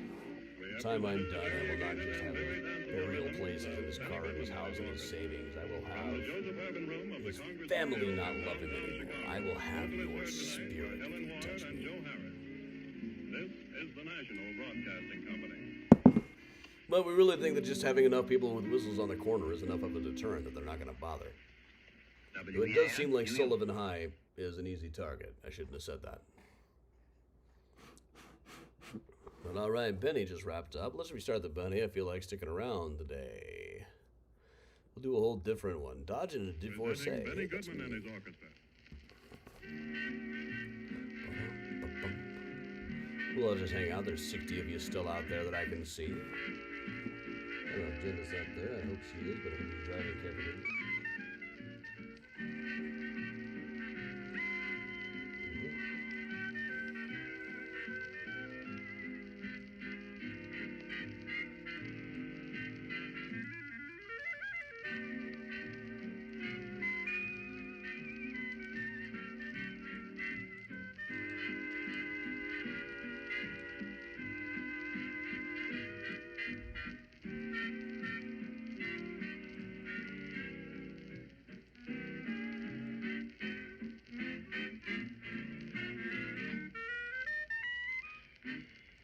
Let's dance to a half-hour rhythm by Benny Goodman and his orchestra, the Raja Rhythm, playing for you from the Joseph Urban Room of the Congress Hotel in downtown Chicago. Dodging a Divorcee, the first number. Benny Goodman and his orchestra. If I get up to $1,000 in donations, I will show the butt crack pic. I haven't gotten that far in a long time. you get money from these stash yet? I don't know from the stash. I am going to be getting some money from the Anthropic settlement. According to their database, they stole 10 of my books. I'm supposed to get a few grand for each of them. Some of them I split with Michael Glover Smith, but still. Hey, Barbara, this is some more Benny Goodman live at the Congress Hotel in Chicago. Timothy, appreciate you. I always just start with saying I'm pro-mandatory training. Like, you're not making yourself or anybody else any safer if you're wandering around with a gun you're not trained to use.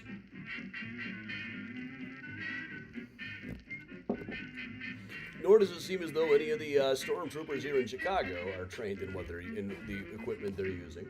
Just the thing out today that like 50% of these guys are getting sent home because they fail an open book test about the Fourth Amendment. Open book. Once again, like I was stationed for school patrol the other day with a woman who was ex-military herself. These guys, you can tell by how they use the equipment, they're what we call tactical. They couldn't make it in the military, but they like the aesthetic. And I say, yeah, they shop at that store at the mall where they sell shirts with flags where the stripes are really bullets or some shit. Now, someone went to Buckle, that's what it was like. I used to like Buckle. I know I went there and it was all like flag shirts where half the stripes are rifles or some shit. Debbie, you can send stars, but I only am able to get them off and on. Better off you're sending on these things. So for the longest time, I had stars like accumulating star payments from Facebook, but they wouldn't give them to me for like years. Finally, they did. I do like to take money from these guys.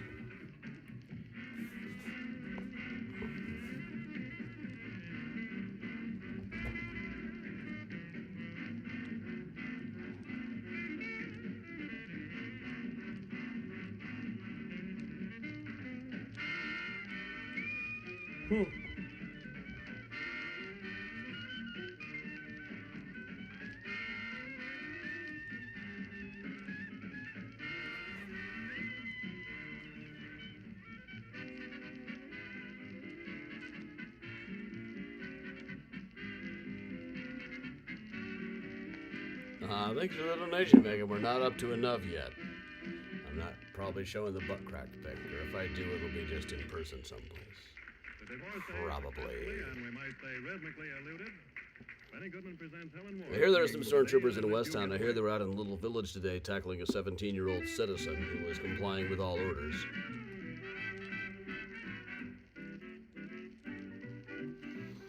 Yeah, 4F. They're all the guys from the Group W bench.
I'm talking to the effing group chat right now about various URLs that we own. Appreciate you, Megan. Hopefully see you Sunday. It's going to be all sold out for the 11 o'clock tour on Rose Hill. Those of you on Patreon, if you want to move to the 1 o'clock, that'd be nice too, you know. You don't have to. Screwballs from Spaceballs, yeah. I mean, Hegseth really, literally told the sailors to get to the beauty parlors. They will, in fact, paint your passport brown. We all play on the penny whistle. It's like every line from Desolation Row is coming to life now.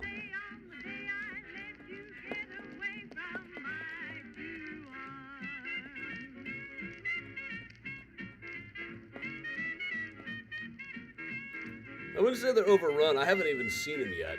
I'm out on the patrol often twice a day for school drop-off and dismissal with the whistles of the whole brigade, but I haven't encountered them yet. You get people saying, I think I see them, but it's just they saw an SUV with blacked out windows. There are a lot of those. We got some tricks. I won't say what the tricks are, but we got some idea of how to know if we're looking at something for real.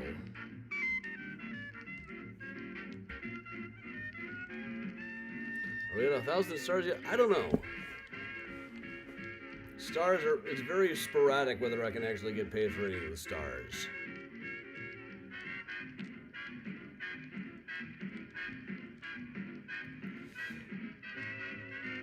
We knew they were active in Little Village this morning, so we assumed they probably weren't coming to Rogers Park tonight, but then again, that's implying that they're all that organized.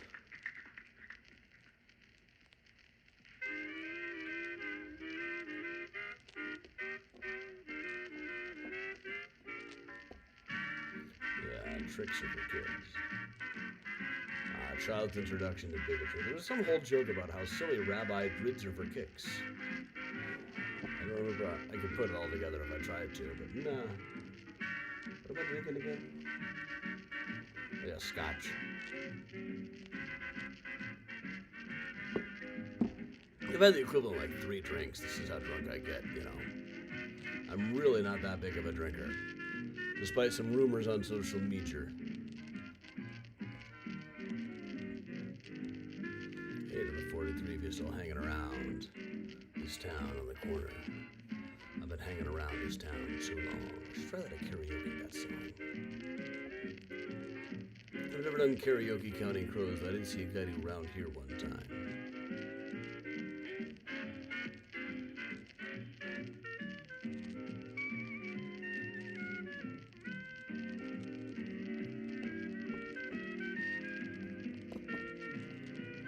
Timothy, we went looking for him, my parents and I, but I haven't encountered him yet. At the time, they were just showing up in the loop.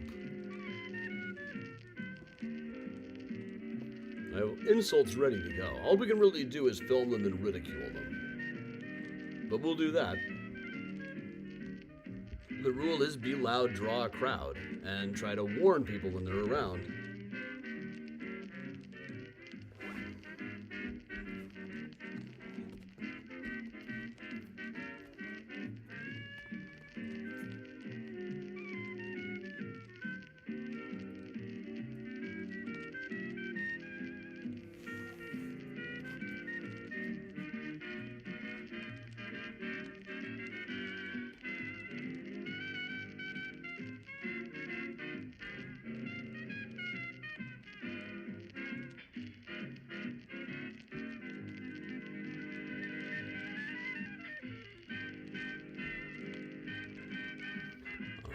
Over in the effing group chat, we're talking about writing porn. There's a lot of people in the YA community were doing after Twilight destroyed YA. But yeah, like people think writing romance is easy because you just follow the trends and stick to the formula, like you do in most fields, really. But romance writing, that field has drama that no mafia ever.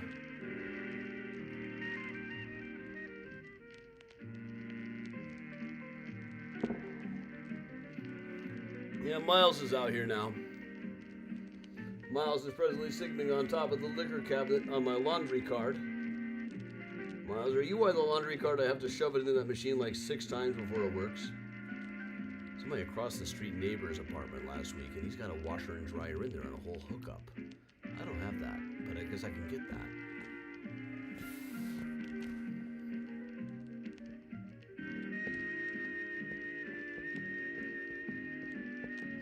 Very quiet. I'm like, no habits. That's about what we're looking for, yeah. No, we just stand on the corner. We sometimes hang out and talk, watch the kids come out of school, and wonder what this whole 6-7 thing is all about. Like we didn't have generational means of our own. Yep, these kids nowadays with their velocipedes and their skating boards. I work with enough school groups to know that the technology changes, the memes change, but they're still the same. They're not really that different than we were. Of course, I almost wish I was in school right now so the teacher could ask me why I'm not doing my homework and I could explain that my main priority is the ballroom.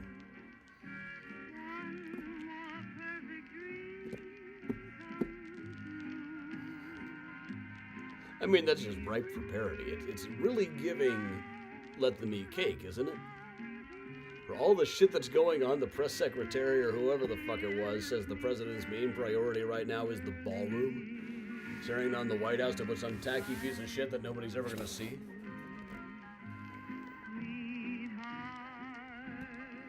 Laura, I do have an old soul, that's just because they're cheaper used.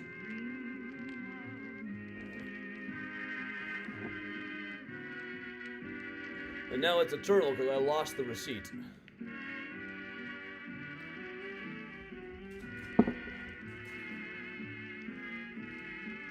Yeah, we got a functioning pair of washers and dryers in here, but we're stuck in this contract with a company that's way overcharging us for them. And it still costs $1 and the cards don't work, and I have to like knock on Irene's door on Wednesdays at 7 to get the card refilled. You know, I kind of like that. I kind of like this like dorm room vibe of living in a condo building. And again, Benny Goodman presents his Lady of Song, Helen Ward singing Alone.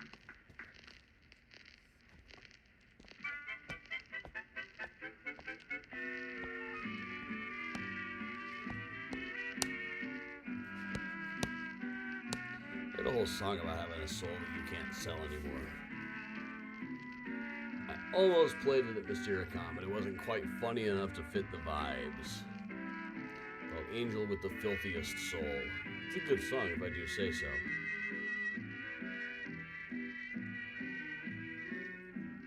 My soul's an old one, 'cause I gotta use $5 off because it came with a bruise. Never fit right, and now the make's obsolete. And now it's eternal 'cause I lost the receipt. But she says it's a good one, and she ought to know. Approved by the angel with the filthiest soul. Approved by the angel. The filthiest soul. It's chorus 2. Tomorrow we got Find a Grave Friday ready to go. Tonight, Electric Nebraska is released at long last. Springsteen's electric take on Nebraska. By most early accounts, not that good, but what's the surprise? He didn't release it. There's a reason he put out the original, the demo, instead of the album.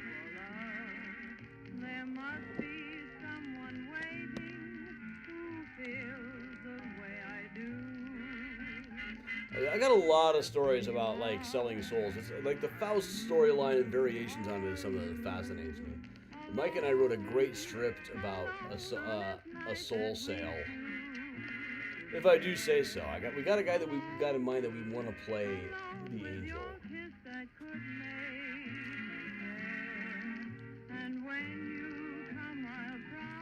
Soul selling is just such an interesting topic to me, you know.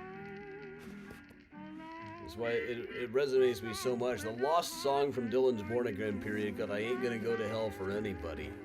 It works for me. I mean, I'm not that kind of religious, but there's a lot of ways to sell your soul. There's a lot of ways to go to hell. And I ain't gonna go to hell for anybody.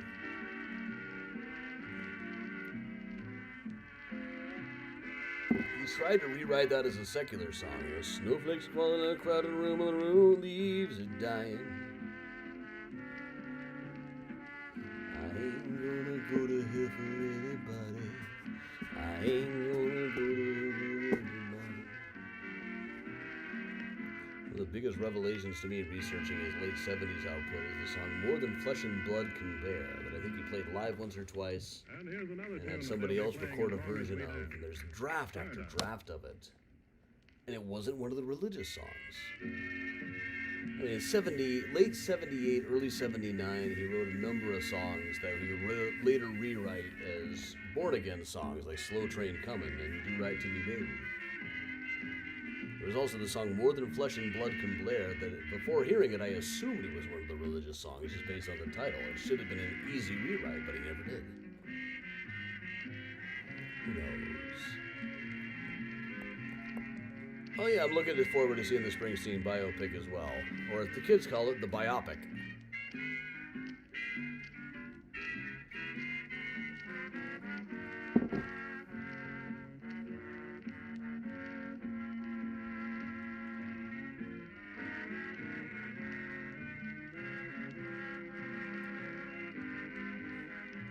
She asked me if I'm trying to sell my soul. I said these ain't in demand. Kinda hard to find, but no one's looking, and she just waved her hands.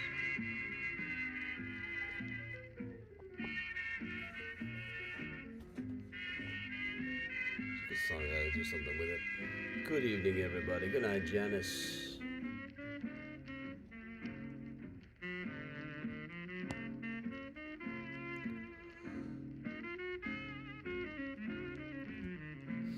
Timothy, that is fantastic. I too spent my Saturdays in Satan's parents' basement. Not going to work today. My job sucks anyway. I spend all Saturday in Satan's parents' basement. Death black, doom and bland. Am I evil? Yes, I am. But I'm among my friends in Satan's parents' basements. Our veins pump gasoline. Hit parade a magazine. Something that rhymes with Ian in Satan's parents' basement. Yes, Laura, double tour. Please donate accordingly. Thank you. Come again.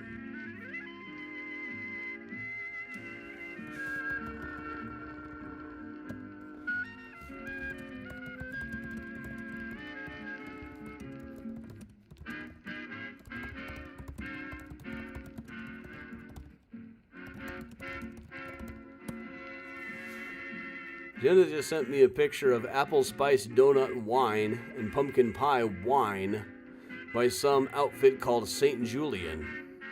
And I do happen to know St. Julian is the patron saint of wandering musicians, murderers, and clowns. I always thought that was neat. St. Joseph's is the patron saint of China and the patron saint of people who fight communism.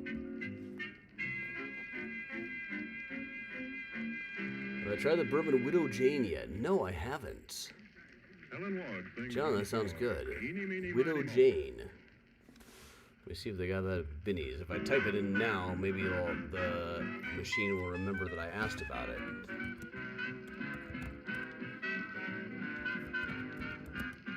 My little Widow Jane.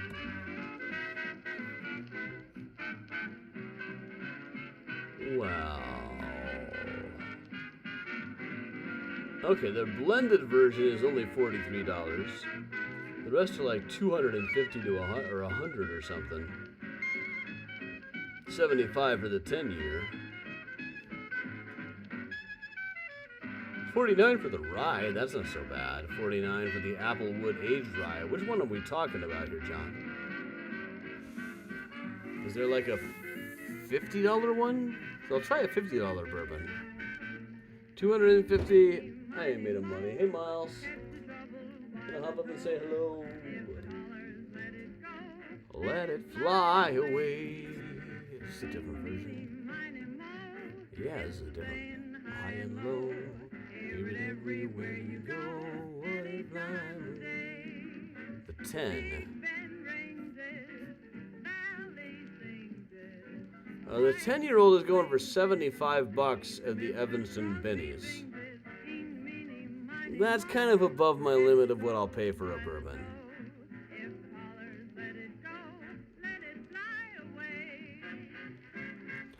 Yes, Megan, St. Drago is the patron saint of coffee shops. I did know that one. I wrote a song years ago called The Patron Saint Tango.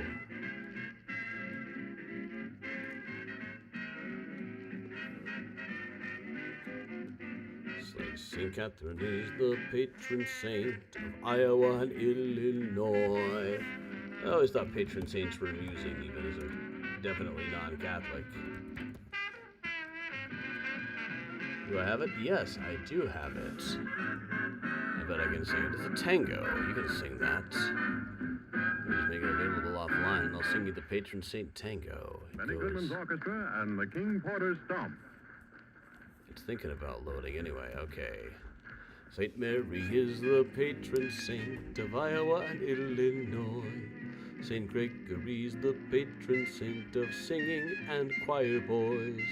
Saint Augustine's the patron saint of the breweries. Saint Vita is the patron saint against losing your keys. Saint Peter is the patron saint of fevers that will not go down. Saint Julian's the patron saint of murderers and clowns. Saint Gabriel's the patron saint of the radio. If you run a coffee shop, then your patron saint is Drago. Saint Catherine is the patron saint of all of the firefighters. Saint Columba, the patron saint of poets and bookbinders. Saint Peter is the patron saint of fevers that will not go down. Saint Julian's the patron saint of murderers and clowns. Saint Peregrine's the patron saint of sores that are open. Saint Hilary of Poitiers is the patron saint of backwards children. Saint Benedict is the patron saint of people who are black. Saint Vitus is the patron saint of when animals attack. Shows when this was written. Saint Peter is the patron saint of fevers that will not go down. Saint Julian is the patron saint of innkeepers, ferrymen, wandering musicians, murderers, and clowns. I might have played that once, like 25 years ago. In a galaxy far, far away. But I still got the lyrics saved someplace.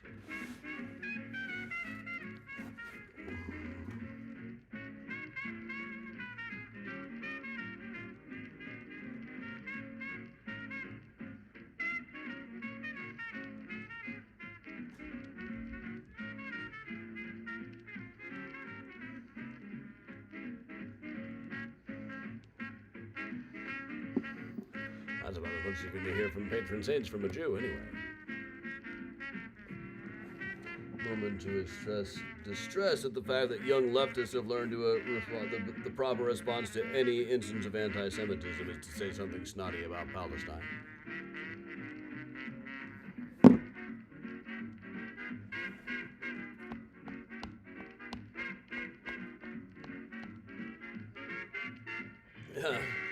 Yeah, I can see Jack Black doing that tune, but nah. St. Julian, but yeah.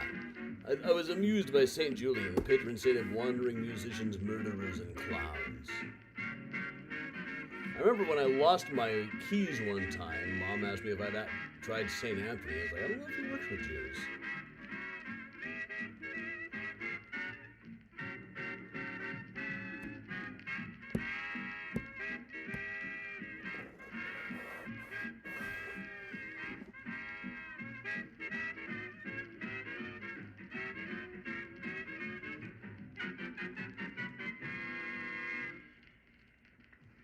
This half hour of rhythm was presented by the Raja Rhythm. Benny Goodman and his orchestra playing for you from the Joseph Urban Room of the Congress Hotel in downtown Chicago.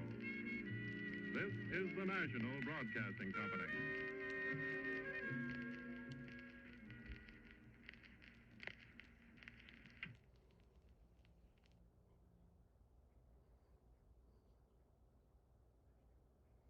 Oh, there goes Benny. Boy, the thingy does not want me to say the word Mysterians on the phone. All right, St. Julian's the patron saint of murderers and clowns. Written back in the year April of 2000, so 25 and a half years old that song is. First time played live since 2000, the year 2000. If I ever played it then. Possibly I'd pull it out like Mellow Mushroom or something. Where you been? You have been dubbing mixtapes all night long. Every time I heard one of those songs. I should have done that one. It's a good song. Don't send me the stars. Hit me up on the Venmo or the Cash App or something. I can never actually get the stars money. It's a pain in the butt.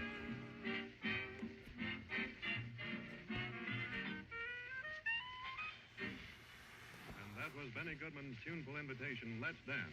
And we advise you to take full advantage of it because we're going to present a half hour of his... Hey, Jenna's in the chat. Joseph Urban Room of the Congress Hotel in Hey, Chicago. Jenna. Farewell Blues. I'm not really this drunk. I'm just kind of indulging in all of my worst influences after I've had a few drinks. I'll soon go to sleep. I don't have to drive anywhere. I'll be up in time for Find a Grave Friday. Congrats to John, Katie. Hey, Jenna.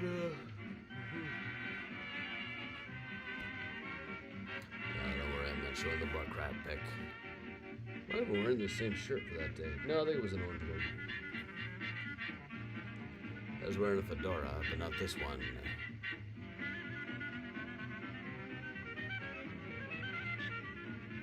Now, Casey, murderers and clowns, but I think it probably adds up. He's the patron saint of both murderers and clowns, so if you murder a clown, it's like double saint, right?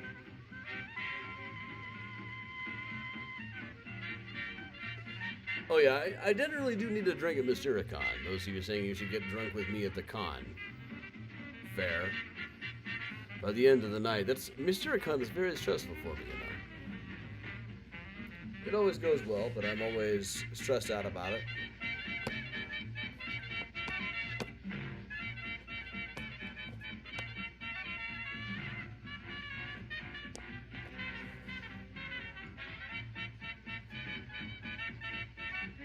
Saint It. Probably one of those. In the Ghosts of Chicago book, I referred to St. Julian's Hospital. There was a hospital where the nurses all had a story about. They always knew when somebody was going to die because they'd start talking about seeing the little girl. But I didn't want to name the hospital. I think it is leaked now what hospital it is. But it took me a while to honestly find. I thought about like some like random name, Saint so and so, and I was always up front. This isn't the name. I'm just not giving you the real name. But no, I went with Saint Julian because I always thought that was amusing. He was the patron saint of wandering musicians, murderers, and clowns. Benny Goodman presents Helen Ward, his singing star. And But no, there's a hospital such as that. I got the actual one written down. I don't know.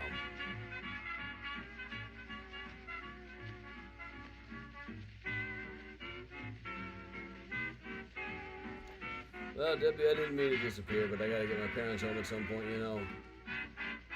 When they're here. Chris, that's awesome. The patron saint of finding that one meme that you really like, but then your social media replayed to refresh and it was gone before you could save or share it. That's necessary.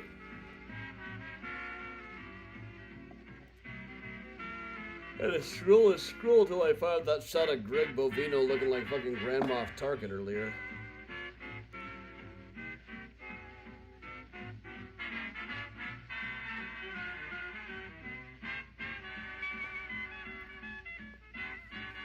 I've heard of people drinking longer than I do at the con, yes.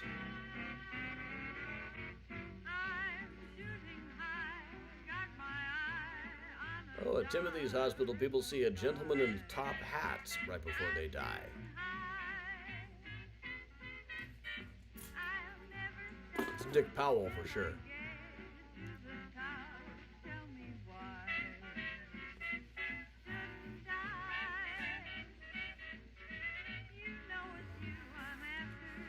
People go into a Starbucks and order coffee instead of a 26-string coffee. That's got to be St. Drago, Megan.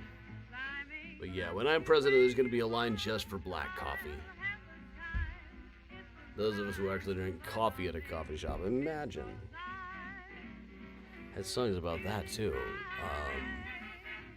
It's a parody of It's a Good Thing He Can't Read My Mind by Christine Levine, who I've met in the chat at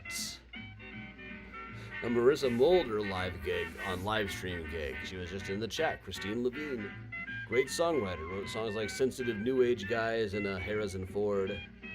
The only living movie star I've ever adored. Much to the song, it's a good thing he can't read my mind. I wrote the same song about my Starbucks customers.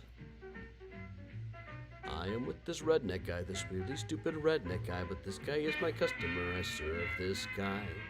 He asked me, could I biggie size the Starbucks Frappuccino? Maybe you could if this were Wendy's, if my reply. He waited in line for about 20 minutes, didn't know what he wanted when he made it through the line. I will serve this customer, this stupid redneck customer. It's a good thing he can read my mind.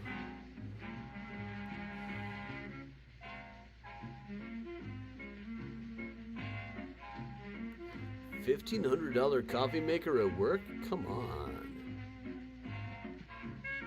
I just use my friend's press most days.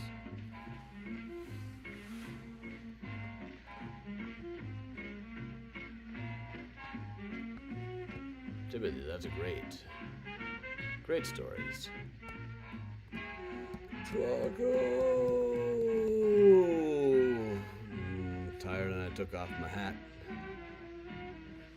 Expensive bullshit. Well, yeah, stick it to the man.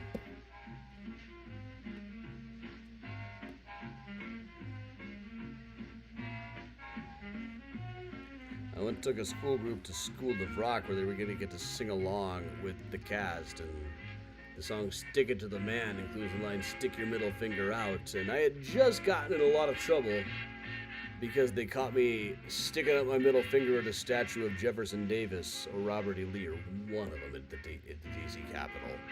They thought that was unprofessional. I think it would be unprofessional not to flick off Jefferson Davis.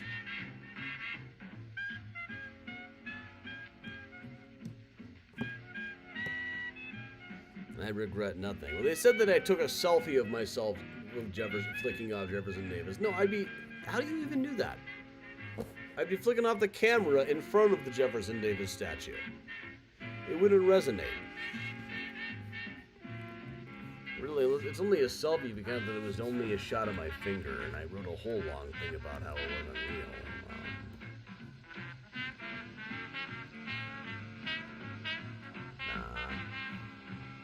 It is an absolute insult to the nation that this is in the U.S. Capitol. Of course, the ballroom is my priority. But fuck this fucking fuck. Hang him from a sour apple tree. Feed him on the apples till he gets the diarrhea.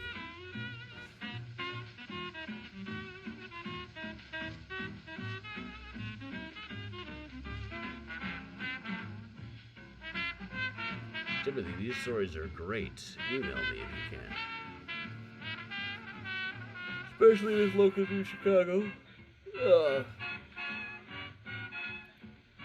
falling asleep on my feet. My weariness amazes me. I'm branded on my feet.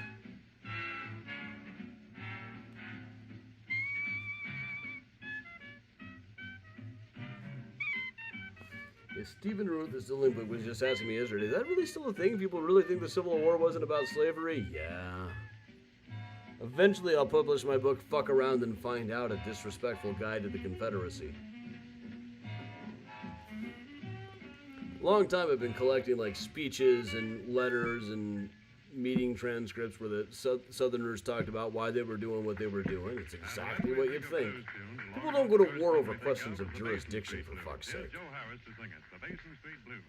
Frankly, they go to war because there's a war on. But, no, they all made it very clear why they were doing what they were doing. The guy brought up the tariff at a meeting in South Carolina. I said, should we also throw in some shit about the tariff? And they all just laughed at him.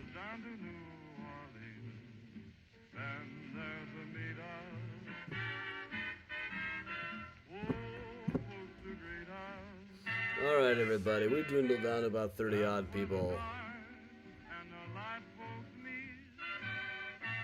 Oh, yeah, but, you know, making fun of historical mustaches has worked out well for me. It's been almost 15 years or more since the Smart Alex Guide came out, and I made $5 on my royalty check.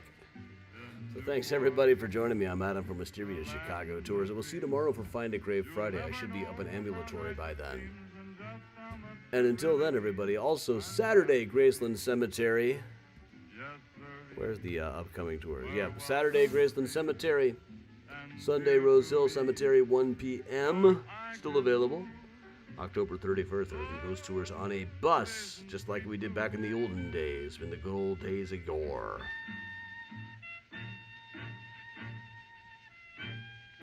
But Megan, let me know what those kind of coffee shops are. What coffee makers are.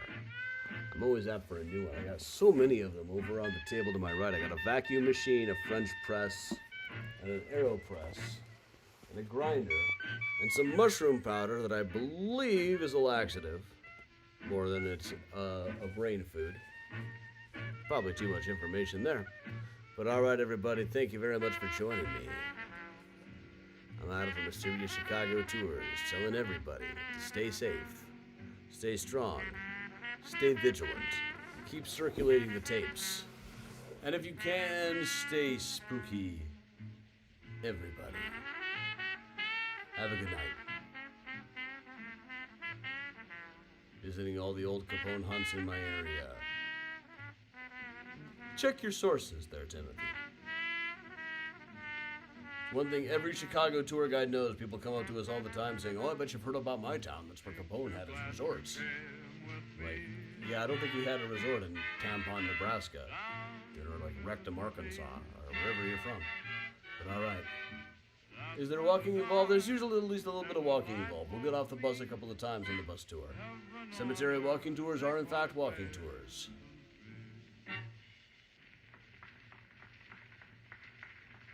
It's the music of Benny Goodman and his orchestra. We'll get off the bus a bit, but it's not like a hike or anything. You can just hang out on the bus if you Congress feel Hotel like in it. Chicago.